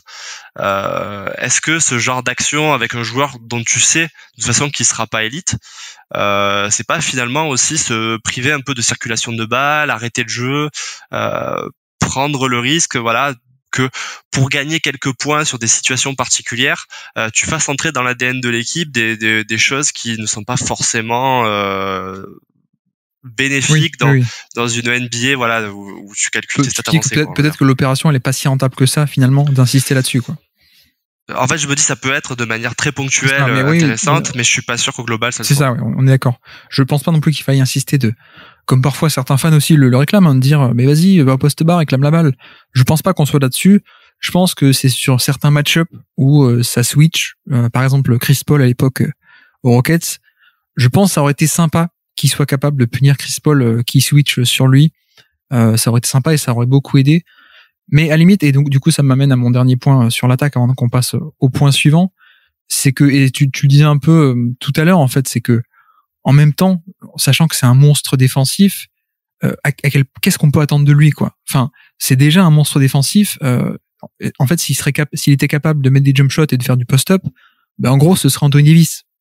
Et c'est donc c'est plus un All-NBA, c'est plus une superstar, c'est un top 2 ou top 3 au meilleur de sa forme, quoi. Donc c'est peut-être un peu c'est effectivement sur le côté reproché à Gobert de pas développer un jeu offensif de qualité. Je me demande, enfin c'est pas trop réaliste, quoi. Et surtout que en fait si aujourd'hui c'est aussi un monstre défensif, c'est parce qu'il a pris le temps de travailler ça à fond. Et s'il avait peut-être bossé un peu plus l'attaque, on n'aurait pas un Gobert aussi étincelant en défense, quoi. Donc je sais pas, ce serait un peu comme moi j'avais noté si on reprochait à LeBron James de pas avoir un shoot à 3 points à 42%, quoi. Oui, on peut le reprocher, mais est-ce que c'est réaliste? Je suis pas convaincu, ou en tout cas, il faut savoir que c'est un niveau d'exigence qui ferait qu'on l'attendrait au niveau de top 1 ou top 2 NBA, quoi, quasiment. C'est ça. Et est-ce que, on va dire, déjà l'effort est réaliste, et puis, comme tu dis, est-ce que la balance entre ce que ça va t'apporter, ce que tu vas perdre de l'autre côté va être positive? Et d'ailleurs, je me posais la question dans ce démarche, c'est finalement si tu devais ajouter quelque chose au jeu de Rudy Gobert, vu que ce qui vient en priorité, enfin en premier, c'est cette notion de poste bas. Est-ce qu'au contraire, ça aurait pas été d'être capable de déclencher un shoot, par exemple? Ah oui, totalement. Oui. Si il faut choisir entre les deux, je pense que je préfère un Rudy Gobert 35% à 3 points qui est capable de faire des post-up. On est d'accord. Enfin, je sais pas ton avis, mais c'est ce que je me disais aussi. Je me disais, à la limite, si j'avais quelque chose à lui reprocher, c'est de pas avoir développé, ne serait-ce que même un shoot à mi-distance pour pouvoir varier entre du pick and roll et du pick and pop, ce genre de choses. Mais par contre, voilà, ma conclusion c'était un peu de dire, je suis pas sûr, compte tenu de ce qu'il est à la base et de ce qu'était son profil, que ça aurait fait voilà une grande différence s'il avait travaillé un petit peu son jeu poste bas et sa capacité à mettre des oui, mais comme tu dis, il y a une partie de capital génétique de base aussi, une partie inhérente peut-être au joueur dans le shoot même, sûrement. Et c'est vrai qu'il avait pas forcément ça, et ça se voit d'ailleurs pas mal dans ses pourcentages de lancers francs finalement, où il a ni le côté mémoire gestuelle, capacité à reproduire des gestes, et ni peut-être le toucher de balle non plus. Donc voilà.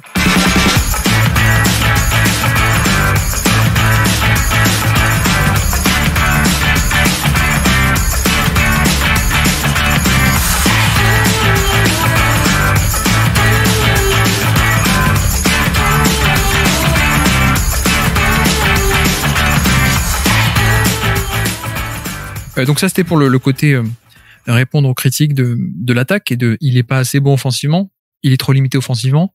Je pense qu'on est d'accord pour dire que il y a quand même pas mal d'arguments pour contrer un peu ce reproche. On passe donc au suivant.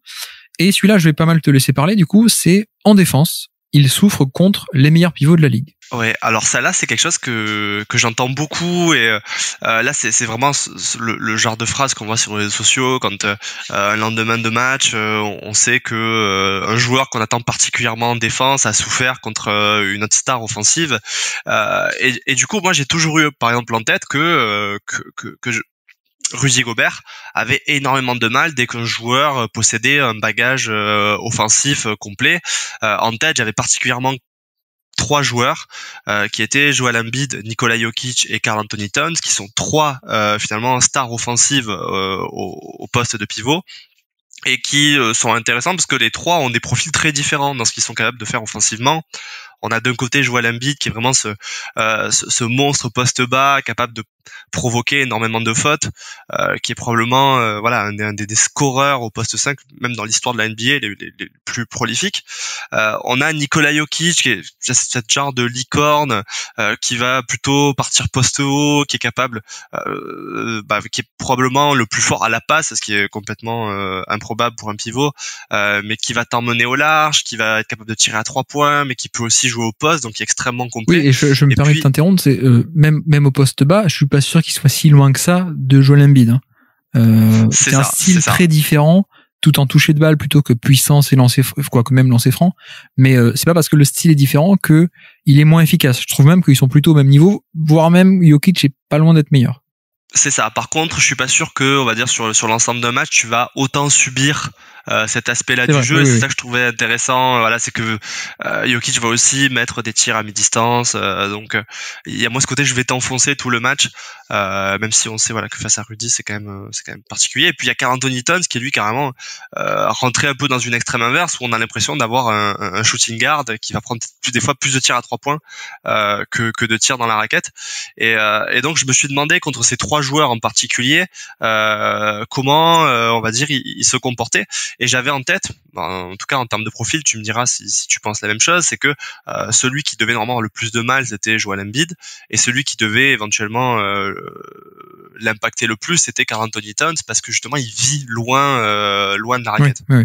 Alors, en tout cas, celui qui peut en l'amenant loin de la raquette, ça peut limiter son impact avec Towns, mais c'est vrai que peut-être aussi que des gros comme Embiid et Jokic peuvent aussi lui faire du mal frontalement et directement, quoi.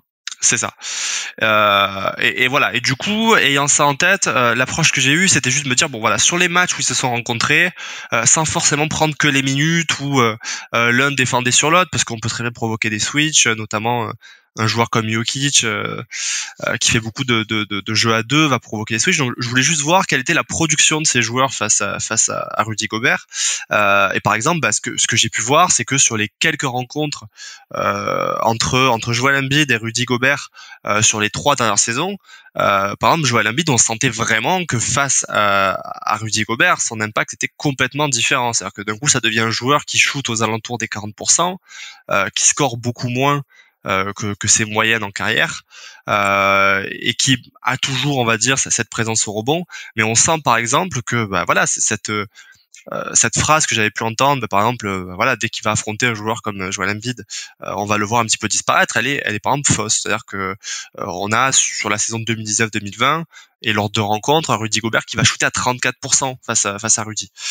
Donc face à ce style de pivot, déjà, je me suis dit bon s'il arrive face à Joel Embiid, c'est qu'il arrive à le dupliquer face à d'autres oppositions moins fortes.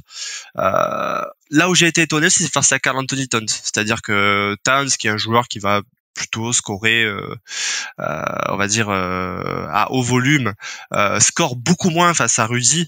Donc on voit que, et du coup je suis allé un petit peu voir des séquences, en fait, même s'il l'emmène au large et que du coup par exemple ce joueur va perdre, on va dire, son impact naturel, Rudy va perdre son impact naturel en allant défendre sur Karl Anthony Towns à 3 points, il arrive quand même individuellement à réduire la productivité du joueur adverse.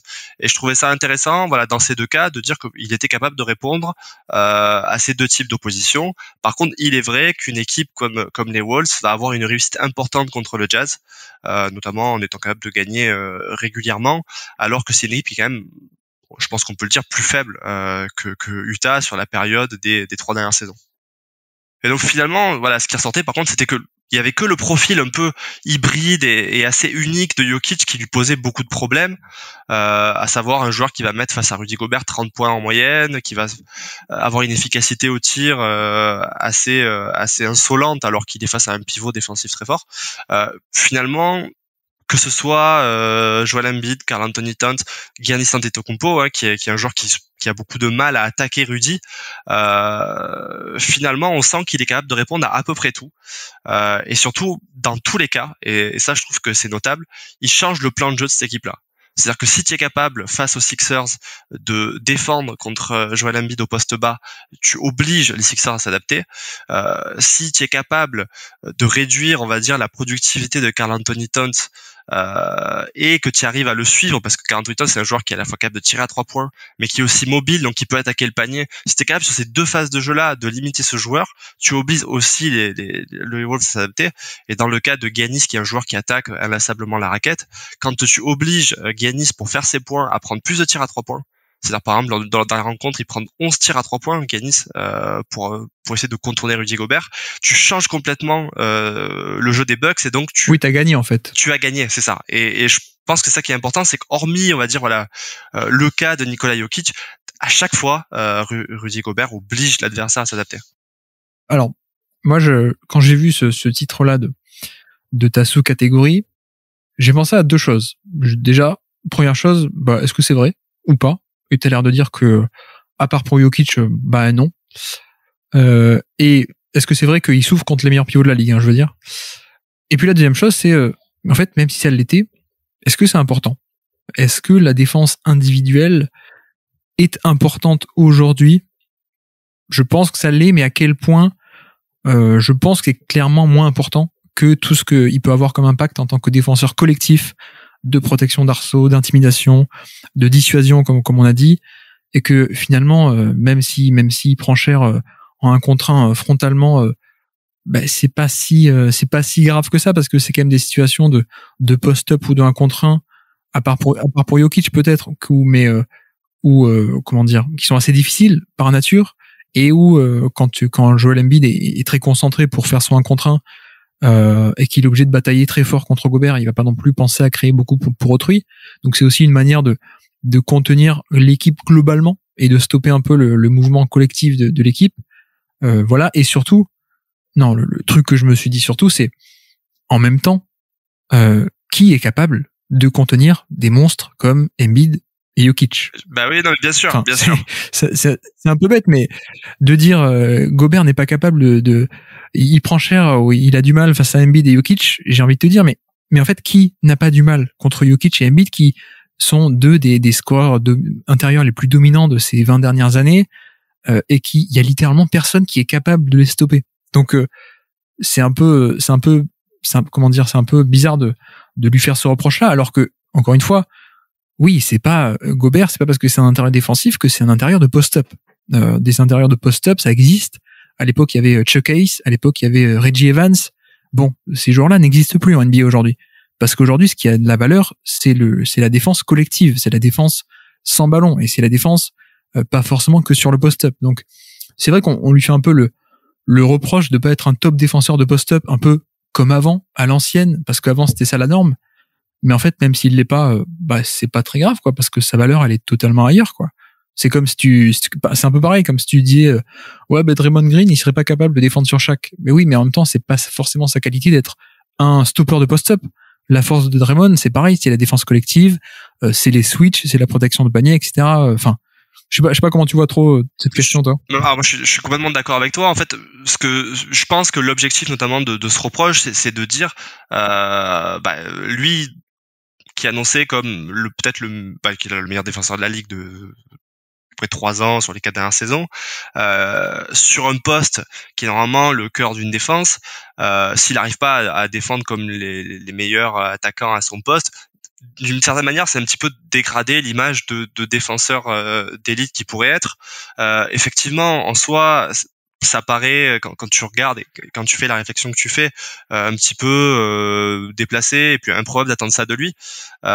Pour autant, je pense que c'est lié à ce côté, tiens un pivot défensif, tu as accumulé les récompenses sur ce poste-là et donc tu es censé, voilà, sachant cela, être capable d'arrêter à peu près tout. Alors que c'est une vision qui collait bien au jeu d'avant, mais sauf que le jeu a évolué et que Ben Wallace avait une très très bonne valeur parce qu'il était capable d'arrêter le Shaq et d'autres pivots comme ça à son époque, encore plus dans les années 90, si on remonte encore plus. Sauf qu'aujourd'hui, la valeur, c'est pas d'être capable d'arrêter du post-up. La valeur, c'est d'être bon défenseur collectivement, d'influencer des tirs de partout, de faire des aides, etc. Et c'est vrai que je te rejoins totalement. Il y a ce côté, on essaie un peu pas de le discréditer, mais en tout cas de dire, bah non, mais t'es pas bon à 1 contre 1. Mais oui, mais sauf que c'est plus trop ça qui est important aujourd'hui dans le jeu actuel. C'est plus trop le 1 contre 1 des post-up, quoi. C'est ça. Et surtout qu'on attend finalement pas ça sur d'autres postes. On n'attendait pas qu'un meneur soit capable de vraiment complètement limiter une autre star adverse sur le poste de meneur ou sur le poste d'ailier. Oui. On n'attendrait pas que LeBron James soit capable de stopper Kevin Durant ou l'inverse. Par contre, on dirait que c'est resté un petit peu avec le pivot, justement comme un vestige de cette ancienne NBA qu'on continue de dupliquer. Oui, quand c'est 2 ailiers qui mettent 45 points l'un à l'autre, on dit oh c'est un duel dantesque. Mais quand c'est des pivots, il s'est fait manger. Mais il y a une notion d'ego et de virilité, je sais pas trop comment dire, mais c'est vrai peut-être.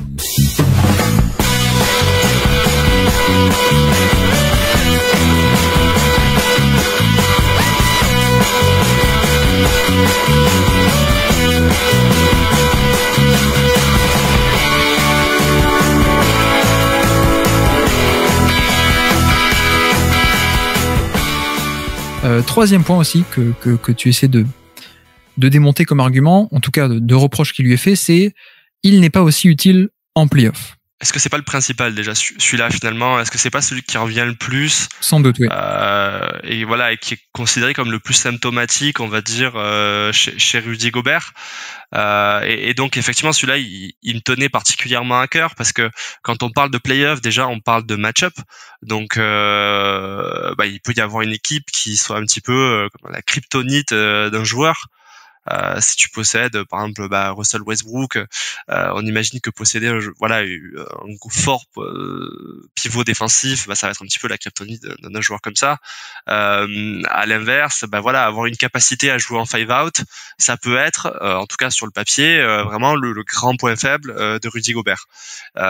Et on a du coup en tête sur Rudy Gobert, on va dire, je pense les 4-5 dernières saisons, et les séries assez expéditives que Utah a vécu contre les Rockets, et puis d'autres échecs qui sont moins cinglants mais qui restent dans les têtes.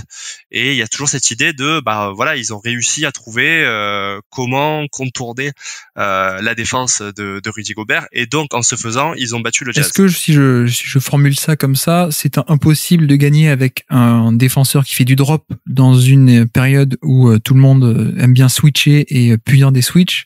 Est-ce que si je le formule comme ça, c'est un peu ça la manière dont est fait le reproche principalement? Je pense que c'est effectivement ça, et j'ai l'impression, et on va en discuter, que ce reproche il est fait à Rudy parfois plus pour des histoires de plan de jeu, pour des histoires aussi de construction d'équipe, que pour la capacité de Gobert à réagir à ce genre de situation. Oui. Alors, ce qui est intéressant en plus, c'est que au-delà même du côté de profil et de match-up, comme tu dis, les équipes qu'il a affrontées, notamment, je pense aux Rockets et je pense aux Warriors, même à l'époque 2017, certes, elles avaient un profil qui faisait mal au drop, mais elles avaient aussi un niveau de jeu qui était faramineux. Enfin, les Warriors 2017, les Rockets 2018 et même encore en 2019, ça fait partie des toutes meilleures équipes de la décennie. Donc, il y a un côté, c'est vrai que d'un point de vue match-up, ça colle pas tactiquement, ça s'emboîte mal pour Utah, mais bon, il y a aussi le fait que les mecs étaient aussi très, très, très, très forts, quoi. Il y a pas que le fit théorique, il y a aussi le niveau de jeu de ces équipes-là qui était hallucinant, quoi. C'est ça. Par exemple, tu parles de la série face aux Warriors. Je crois que j'ai même pas voulu partir de ce point de départ-là. Déjà parce qu'il revient de blessure pendant la série, mais surtout parce qu'effectivement, cette équipe, elle est tellement forte historiquement que tu pouvais pas demander au Jazz et à Rudy de faire un miracle et de vraiment renverser cette série. Je crois que c'était pas envisageable. Donc en fait, n'importe qui aurait perdu contre les Warriors, et pourtant on a fait le procès à ce type de schéma-là, ce type de système-là, et on n'a pas dit à toutes les autres équipes. Je sais pas, par exemple les Cavs ont perdu contre ces Warriors-là de 2017. On n'a pas dit ah ouais mais le switch ça peut pas faire gagner des titres. Alors qu'on l'a dit pour le Jazz qui avait perdu. Mais sauf qu'en fait, tout le monde a perdu contre eux. Mais c'est exactement ça. Et d'ailleurs, je crois qu'ils font 16-1 sur cette campagne-là. Ouais. Et le seul match gagné, c'est les Cavs sur une adresse à 3 points qui est absolument insolente. Et oui, du coup, on a fait, je sais pas pourquoi, on a fait le procès du système et du joueur à Utah, alors que on a vu n'importe quelle équipe tomber par 4-0 jusqu'au final, quoi. Ouais, moi, c'est un peu le même constat pour les Rockets 2018, qui étaient très très très très fort aussi, je pense. Mais alors du coup, qu'est-ce que tu as eu à répondre à ça, à cet argument, à cet argumentaire en tout cas? Qu'est-ce que tu as pu apporter comme réponse pour essayer un peu d'aller de contredire tout ça? Ouais, alors du coup je suis allé un petit peu série par série voir les plans de jeu, et je trouvais ça très intéressant, notamment contre Houston. Alors comme tu le dis, déjà Houston 2018 c'est aussi une équipe historiquement forte, même si elle n'a pas été récompensée, et c'est cool que tu le rappelles.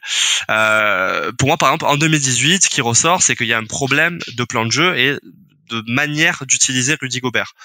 Donc à l'époque, ce qu'il faut comprendre, c'est que Houston est cette équipe un petit peu qui vit sur la faculté de James Harden, notamment à faire la différence en 1 contre 1 et à attaquer quand il souhaite la raquette.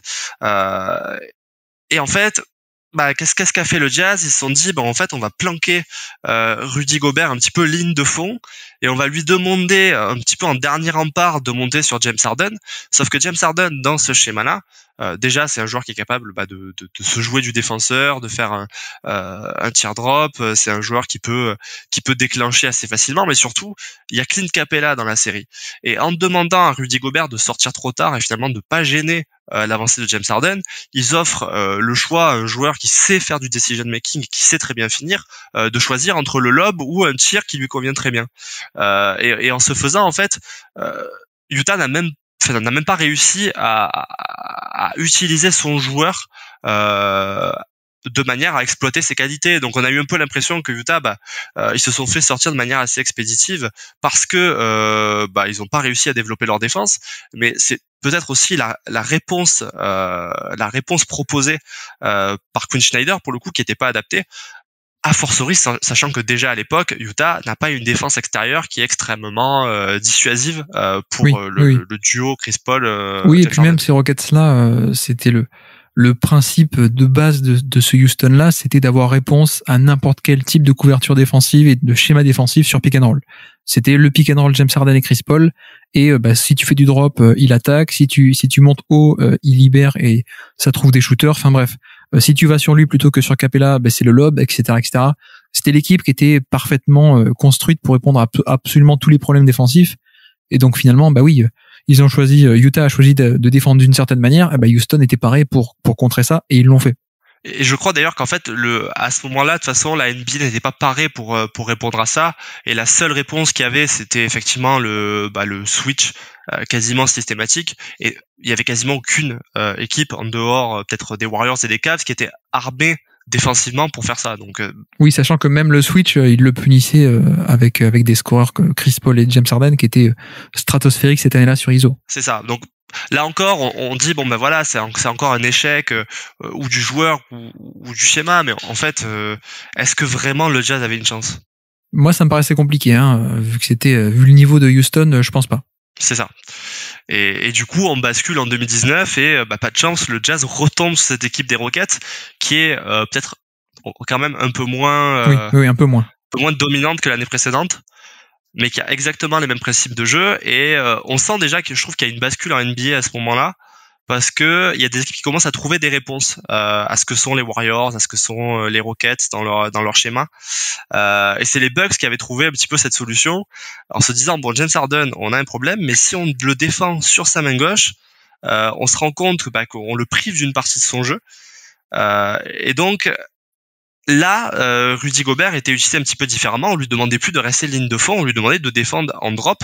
Et vu que James Harden était un petit peu plus emprunté, on a vu une équipe du Jazz qui était capable d'utiliser Rudy Gobert et de gêner cette attaque de Houston. Oui, c'était le fameux match de saison régulière où Milwaukee fait ça, hein, que tu le cites dans l'article, où on a Eric Bledsoe, c'était un match à Houston, je crois, où Eric Bledsoe est carrément derrière James Harden presque, derrière lui et sur son côté gauche pour le forcer à avancer et avancer côté droit. Et effectivement, Utah avait essayé un peu de refaire ça, mais sans trop de succès. Non, sans trop de succès. Alors, ce qui me semble, c'est que la série déjà commence assez mal pour eux parce que on sent qu'il y a des ajustements défensifs, mais que l'équipe n'a pas enregistré encore que ces changements défensifs ont lieu, et donc il y a plein d'erreurs qui font que on n'a pas l'impression que Utah puisse vraiment rivaliser. Et puis quand finalement ils commencent un petit peu à créer ces automatismes et à les rentrer un petit peu collectivement dans leur esprit, c'est déjà trop tard. Et puis du coup, il y a plus que deux victoires à prendre pour Houston, et l'équipe est toujours suffisamment forte à la fois défensivement et offensivement pour de toute façon faire la différence contre cette même équipe du Jazz, quoi. Et donc ensuite Denver 2020. Ouais. Et alors là, pour moi, c'est peut-être les 2 saisons sur lesquelles il y a quand même des choses à dire. Il y a quand même des choses à dire, et c'est là que je trouve qu'on sent vraiment.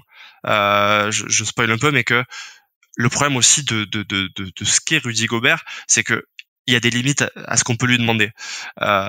Et je trouve que la série face à Denver est symptomatique parce que il y a Jokic qui est un véritable problème pour Rudy Gobert, mais dans le début de la série, je sais pas si tu t'en rappelles comme moi, mais Rudy Gobert domine Nikola Jokic. Oui, tout à fait. Dans la bulle, hein, on parle de cette série-là. On parle de la série de la bulle, en effet. Et en fait, dans les 3 premiers matchs, alors Denver fait des choix un peu étranges et oblige justement Jokic à aller affronter dans la raquette Rudy Gobert, se prive un peu de son jeu, et en fait, Rudy Gobert trouve vraiment la réponse, peut-être plus que jamais, pour défendre sur Nikola Jokic. Et pour autant, le Jazz va lâcher un match parce que collectivement, ils n'arrivent pas à répondre au défi Jamal Murray. Et c'est là que je trouve ça étonnant, c'est qu'on peut dire on n'arrive pas à trouver une réponse à James Harden. On parle d'un MVP. Mais Jamal Murray, on parle d'un joueur qui à ce moment-là est dans sa 2e campagne de playoff. Sur les 2 campagnes qu'il a menées aujourd'hui, cette série face au Jazz, elle est sans aucune mesure avec ce qu'il a produit sur l'ensemble de ses autres séries. Oui, c'est-à-dire qu'en termes d'efficacité, de volume. Autant Harden, oui, il a un passif derrière lui et on le connaît en tant que top 3, top 5 joueur offensif NBA. Autant Jamal Murray à l'époque, il explose sur ses playoffs, mais de base, c'était pas un mec All-NBA First Team, quoi. C'est ça. Et je sais pas si je prends un risque en disant qu'on le verra peut-être jamais refaire une série aussi dominante où il est capable de faire, je crois, 2 matchs à presque 50 points. Je crois qu'il shoot à plus de 50% sur l'ensemble de la série. On parle quand même d'un meneur. Tu dis ça en tant que fan de Denver, hein, on précise. Hein. Ouais, je dis ça en fan de Denver. Je pense pas que Jamal Murray soit un joueur dont on peut attendre ça sur une série de playoffs. D'ailleurs, il l'a pas fait avant, il l'a pas fait après. Je suis pas sûr qu'il le refasse un jour. Et c'est là justement qu'on se dit quand même la défense extérieure du Jazz, elle demandait à Rudy quelque chose d'impossible, c'est-à-dire à la fois défendre sur Nikola Jokic et à la fois aider sur Jamal Murray, alors que eux n'arrivent pas à le suivre dès qu'un écran est posé, quoi. Donc c'est là que on peut critiquer le joueur. Oui, tu veux dire qu'il devait défendre Jokic et en plus faire les aides au panier. C'est comme si tu demandais à James Harden de faire le pick and roll et aussi de poser l'écran pour réceptionner la passe, quoi, de sa propre passe, quoi. Ouais, c'est ça. On lui demande de faire du drop, donc de concéder quand même un peu de distance à Nikola Jokic, mais en plus, ces joueurs n'arrivent pas à faire les minima en se relayant sur Jamal Murray. Et effectivement, après, il y a les Clippers. C'est ça. Et donc, c'est ça que je voulais dire, c'est qu'on voyait déjà en 2020 peut-être ce thème qui va être confirmé en 2021 avec les Clippers. De finalement, en fait, c'est pas forcément que Gobert, c'est la défense extérieure du Jazz qui est aussi un peu friable. C'est ça. Et d'ailleurs, je pense que par exemple, alors qu'on savait déjà historiquement que cette défense était quand même un peu friable, on l'avait vu les années précédentes. Il y a eu des choix qui ont été faits, par exemple, d'aller chercher Bogdanovic, qui est un excellent joueur offensif, mais qui je trouve fragilisait encore cette défense extérieure. Et face aux Clippers, on aurait pu se dire, ok, mais c'est les Clippers, ils sont plus forts. Là, honnêtement, on a une équipe qui arrive et qui est quand même bien amputé, c'est-à-dire qui est amputé de Kawhi Leonard, qui n'a pas l'option Serge Ibaka, et qui, en réponse, décide de monter une équipe autour de Paul George qui est faite uniquement de role player et qui va complètement déstabiliser effectivement la défense des Clippers. Et à l'époque, la critique qu'on lit, c'est encore une fois, Rudy Gobert face à un schéma qui est construit pour le contourner, il n'arrive pas à répondre.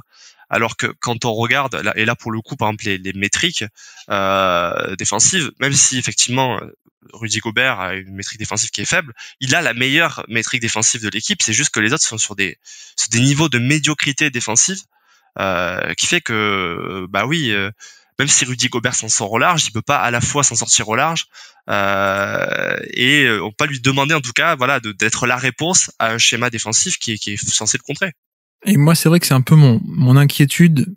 Je trouve que on n'accorde pas autant de crédit à cette équipe du Jazz ce qu'elle était l'an dernier. On oublie de dire que Mike Conley était blessé, que c'était une équipe qui était 2 fois plus forte que le Utah Jazz d'avant, notamment offensivement, et qu'on a dit encore le Jazz qui fait du Jazz et qui perd, alors qu'en fait non, c'était pas la même équipe. C'était une équipe de bien plus haut niveau que 2020-2019, mais qui avait son moteur offensif qui était blessé. Autant c'est vrai que même pour cette année, j'ai encore un peu peur. La grande faiblesse qui, pour le coup, n'est peut-être pas assez soulignée, c'est le fait que, ok, il y a Gobert à l'intérieur et qui nettoie un peu tout, mais c'est vrai que le problème, c'est que ces lignes arrière et extérieures, il y a quand même beaucoup de joueurs qui se font dépasser un peu trop facilement, et même encore plus avec Mike Conley qui était blessé, qui est censé être un peu un premier rideau défensif de très bonne qualité. Mais Conley se faisait dépasser contre les Clippers, Mitchell aussi, Bogdanovic aussi, Joe Ingles aussi, Jordan Clarkson, etc. Et donc finalement, tu te retrouves avec un plan de jeu, je me souviens même la fin de la série où t'avais Rudy Gobert, on lui disait mais abandonne même Nico Batum, tu t'en fiches, viens aider au panier. Mais sauf que les pénétrations, elles arrivaient trop et trop rapidement, tellement il y avait les extérieurs du Jazz offraient trop peu de résistance finalement que oui, théoriquement c'était son rôle de le faire, mais tu pouvais pas t'attendre à ce qu'il fasse tout. Et en plus, derrière, quand il faisait la bonne rotation dans le bon timing, la passe, elle ressortait, du coup, évidemment.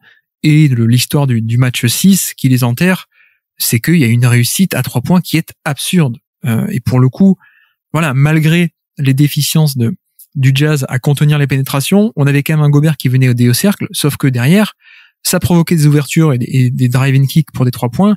Et alors, je m'étais amusé à faire le calcul à l'époque, je me souviens, quand on prenait les points réels qui ont été marqués comparés aux points qu'on pouvait attendre en fonction de la moyenne de ces joueurs-là d'habitude, je crois que sur le match, il y avait un écart de 25 ou 30 points.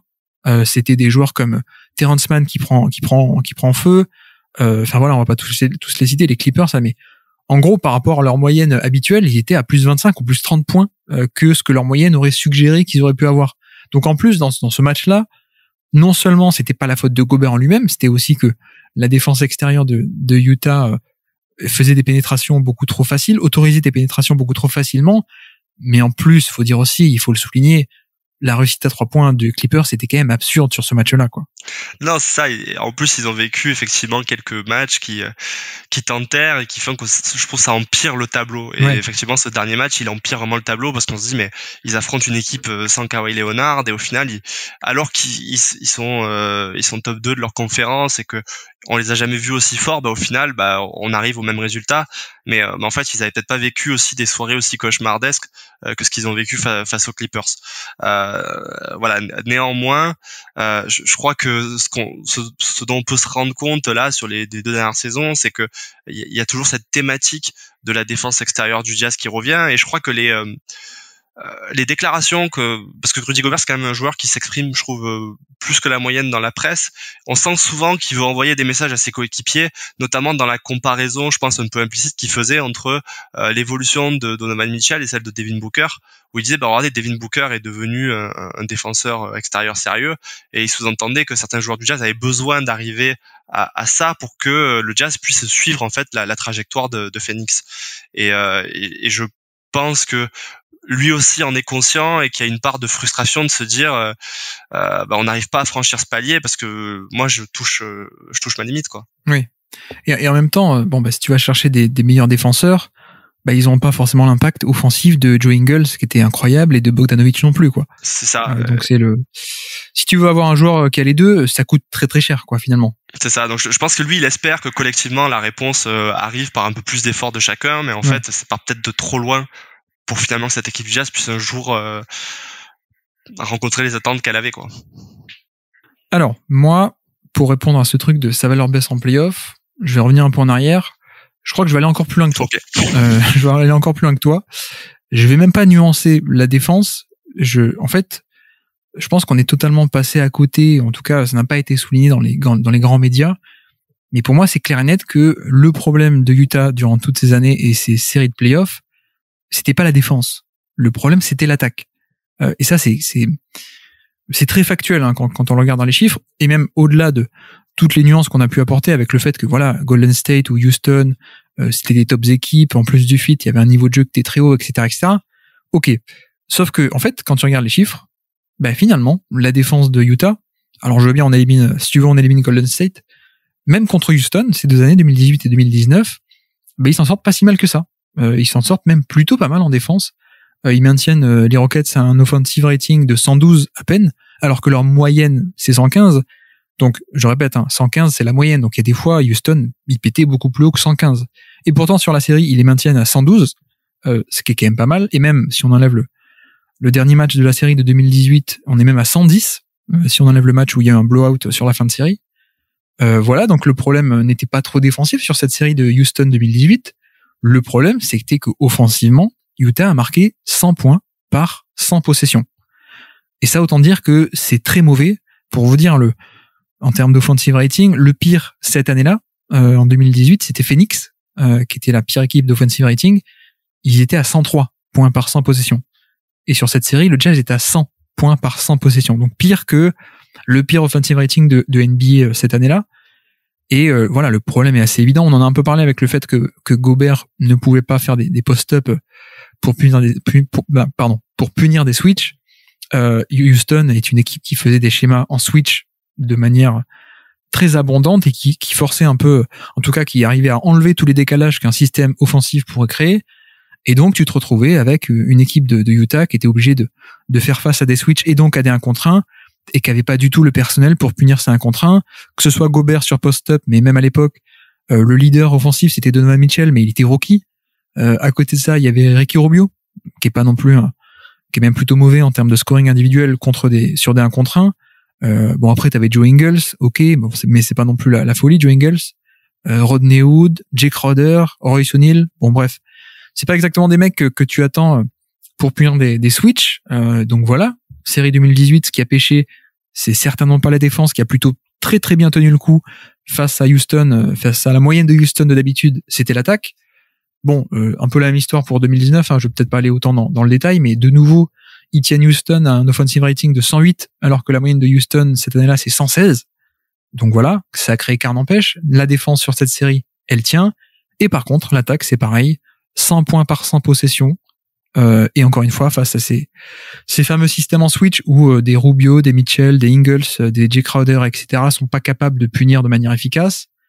Voilà. Et pour 2020, la série contre Denver, bon, là, c'est pas la même histoire. Ça se passe plutôt du côté défensif, effectivement, comme tu l'as dit, que ça a pêché. Là, je vais pas pointer du doigt l'attaque, mais je vais quand même souligner que sur cette série, Denver shoot à 43% à 3 points. Sachant que la moyenne NBA, elle est à 36. Et que la moyenne, même sur des séries de playoffs, elle est jamais aussi haute. Bon, bref, il y a une surchauffe phénoménale à 3 points. C'est comme ça arrive parfois avec le 3 points, c'est aléatoire et parfois ça tombe du bon côté. Bon, là, c'est tombé du très très bon côté pour Denver. Je pense que tu devais pas être mécontent d'ailleurs. Même si on enlève le dernier match où Denver a mal shooté, même, ils sont à 45% sur la série.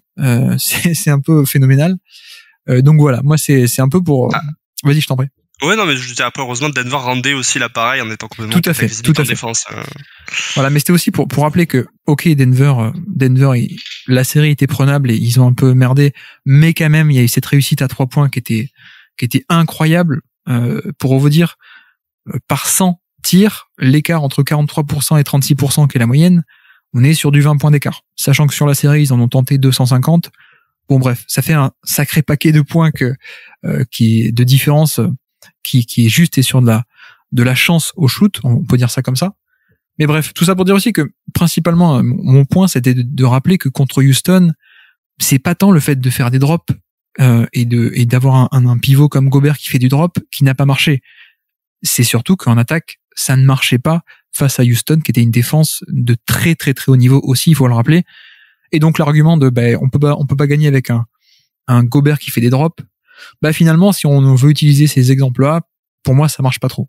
Ouais, je suis d'accord, et en fait je crois que t'avais déjà un petit peu en tout cas avancé cette piste-là quand on parlait de l'attaque de Gobert, où tu disais que peut-être aussi ce qui manquait à Rudy, c'était d'avoir une vraie star offensive à côté, ou en tout cas. Tout à fait. Et en fait peut-être que pour compenser ça, les 2 dernières saisons ils ont investi sur le côté offensif, et en se faisant ils ont complètement déséquilibré l'équipe en devenant certes une place forte offensive, parce que je crois que sur la dernière saison, on est quand même sur une équipe du top, top 10. Oui. Ils se sont dit que Rudy Gobert suffirait à maintenir, on va dire, un plancher correct. Même cette saison, je crois que le Jazz est encore top 15. Mais le problème, c'est que on se rend compte que selon les match-ups, ça peut prendre l'eau, comme face aux Clippers. Et puis on se rend compte par exemple cette saison où Rudy Gobert a un peu plus d'absence, je trouve, que les saisons précédentes, que par exemple le defensive rating de Utah quand Rudy est absent, il est supérieur à 123, et en fait 123 de defensive rating, si vous faites ça sur une saison, vous êtes la pire défense de l'histoire. Oui, tout à fait, ouais, tout à fait. Mais oui, voilà, c'est juste, je pense qu'on a un peu appris les mauvaises leçons de ces séries contre Houston. C'est pas la défense qui a fait du mal, mine de rien. Snyder avait fait des trucs plutôt intéressants, et même Gobert avait aidé à ce que ça tienne pas mal. Encore une fois, ils ont tenu Houston, qui était une attaque d'ultra élite. Ils les ont tenus en dessous de leur moyenne de saison, et c'est surtout effectivement l'attaque de Utah qui a pêché. Et bon, aujourd'hui c'est pas illogique. Ok, il y a de la force collective, mais il y avait des systèmes collectifs, etc. Tout ce que tu veux, mais quand tes 2 leaders d'attaque c'était Donovan Mitchell, rookie ou sophomore même, et Eric Rubio, bon, je sais pas ce que t'en penses, mais ça s'explique assez vite que t'arrives pas à appuyer dans des switches, quoi. Non, mais c'est ça. Bon, bref. Voilà, encore une fois, on a peut-être un peu décalé le scope, on va dire, et on n'a pas vu ce qui est peut-être le plus évident au final, c'est que cette équipe du Jazz, elle n'avait pas la puissance de feu offensif pour rivaliser. Oui, et puis d'ailleurs, des équipes qui jouent en drop, il y en a qui gagnent des titres. Depuis, on en a vu quelques-unes. Toronto aime bien aussi faire du drop avec Gasol. Les Bucks qui font du drop, ils ont été champions. Même Phoenix. Alors, il a un peu plus de flexibilité et de polyvalence, Ayton, mais ça part quand même sur du drop à la base. Enfin bref, il y a quand même pas mal d'exemples. Je te laisse quand même le mot de la fin pour conclure. Je t'en prie. C'est gentil. En fait, voilà, je pense que le mot de la fin aujourd'hui, c'est de ce qu'on dit, on se rend compte quand même que collectivement, Utah est peut-être arrivé à un tournant.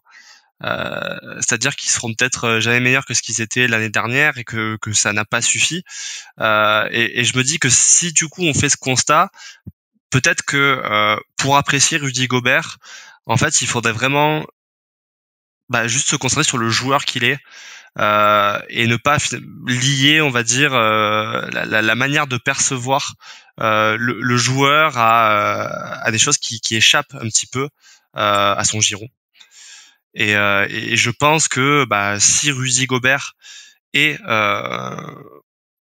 un joueur quand même générationnellement fort défensivement, on ne doit pas attendre de lui de devenir ce qu'il n'est pas, pour enfin se dire que on a peut-être un des meilleurs joueurs de l'histoire française, et qu'il faut savoir l'apprécier, quoi. Ouais, même un des meilleurs défenseurs de l'histoire de la NBA, je pense. Alors peut-être pas top 5, mais parmi les top 10, top 20, top 25, je sais pas, mais clairement il a sa place dans l'histoire. Du coup, je te pose 2 questions pour finir. Est-ce que si il se fait drafter, je sais pas moi, par Oklahoma City, et qu'il joue avec Kevin Durant, est-ce que tu penses qu'il n'y a pas autant de critiques sur le style défensif et sur le profil défensif si à côté de lui il a une superstar? Alors je sais pas, je dirais juste oui, en fait. Je pense que déjà on n'aurait pas braqué les projecteurs sur lui. Ouais. Et peut-être que effectivement braquer les projecteurs sur un joueur en NBA qui ne vit pas par l'attaque, c'est compliqué. Et puis surtout, il pourrait, on va dire, s'exprimer librement, sans la crainte, effectivement, d'être pointé du doigt pour ce qu'il ne sait pas faire. Et on se rendrait compte à quel point sa défense aurait changé, par exemple, effectivement, cette équipe d'Oklahoma. Plus probablement qu'un Steven Adams ou un Serge Ibaka avant lui, quoi. Ouais, non pas que ce soit bien, hein, d'habitude de dire que, encore une fois, que la faute de l'échec d'une équipe, c'est à cause de la superstar. C'est pas ça que je dis que non plus, c'est pas bien de faire ça non plus. Mais c'est vrai que c'est assez inédit que ce genre de critique, en tout cas d'habitude, c'est réservé à la star offensive. Et c'est vrai qu'avec Utah, ça tombe un peu plus sur Rudy Gobert. Et c'est vrai que je trouve un peu, c'est pas, bon, c'est comme ça, il y a pas de à le regretter ou pas, enfin, c'est comme ça, mais en tout cas, c'est inédit, je trouve. Ouais, et puis peut-être qu'il faut aussi accepter que de base, le basket et encore plus en NBA, on a quand même tendance à vouloir favoriser l'attaque, et donc c'est peut-être d'autant plus dur d'être une star qui vit par sa défense en NBA. Oui. Parce que déjà, comme tu dis, c'est rare, voire quasiment unique, et du coup, quand on n'a pas de point de comparaison, on ne juge pas forcément très justement. Bah, tu sais, c'est comme quand Draymond Green est sélectionné pour une All-NBA ou même pour un match d'All-Star Game, et que t'as des gens qui postent sa ligne de stats en disant « Oh, lui, il est All-Star, il fait 7 points par match, 12 rebonds et 6 passes, ça c'est All-Star ». Bah oui, mais c'est quand même un des meilleurs défenseurs de l'histoire de la NBA en plein dans son prime. Et oui, c'est vrai qu'il y a un peu ce truc de... Bon, bah c'est pas reconnu au même titre que des stars offensives. Et du coup, ma deuxième question, pour finir, du coup, pour toi, où est-ce qu'on le situe dans la hiérarchie, du coup, après qu'on ait dit que les stats all-in-one le considèrent très bien, qu'il y a beaucoup de valeurs par-ci, par-là, etc., qu'il est sans doute injustement critiqué, est-ce que pour toi, il est top 15 facile ou pas? Alors, je pense que, et juste par rapport à ce que je disais juste avant, qu'effectivement, la NBA étant ce qu'elle est et ce sport étant ce qu'il est, l'attaque a probablement peut-être un peu plus de valeur. Ouais. Parce que, par exemple, avoir une star qui est capable à la fois de créer et de scorer, ça a peut-être une valeur pas forcément très supérieure, mais en tout cas supérieure à celle d'avoir un défenseur élite.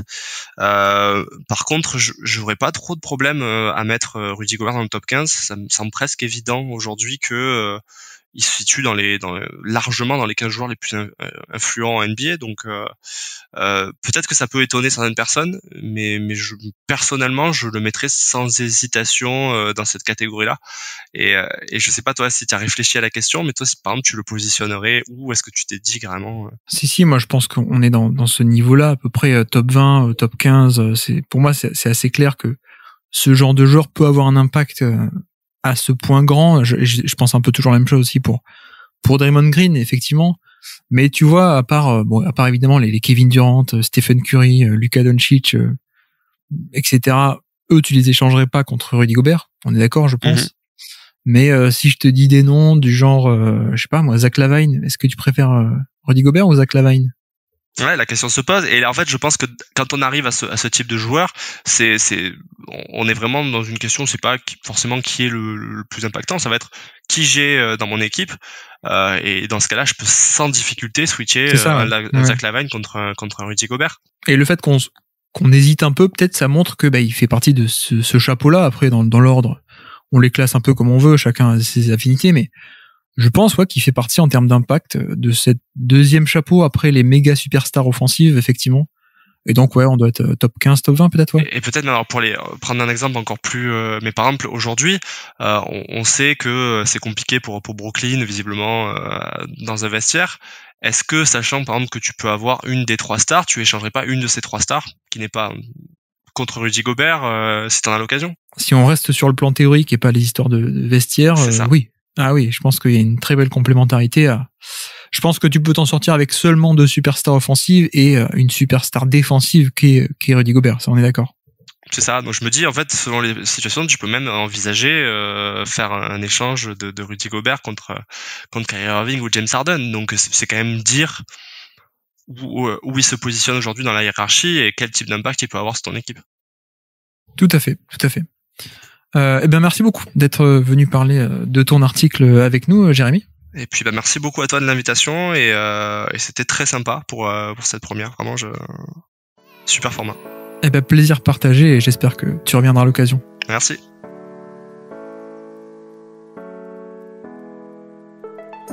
Merci à tous d'avoir suivi cet épisode, j'espère que ça vous aura plu. Un grand merci également encore une fois à Jérémy de QI Basket qui est venu nous parler de son travail et de son article. Que d'ailleurs, je vous invite à aller lire sur le site de QI Basket évidemment, notamment pour tout ce qui est vidéo. Ça peut être très intéressant de voir ça. Et donc voilà. Pour la prochaine fois, je vais peut-être essayer de faire un épisode ou deux sur la trade deadline, où on verra s'il y a des choses à dire.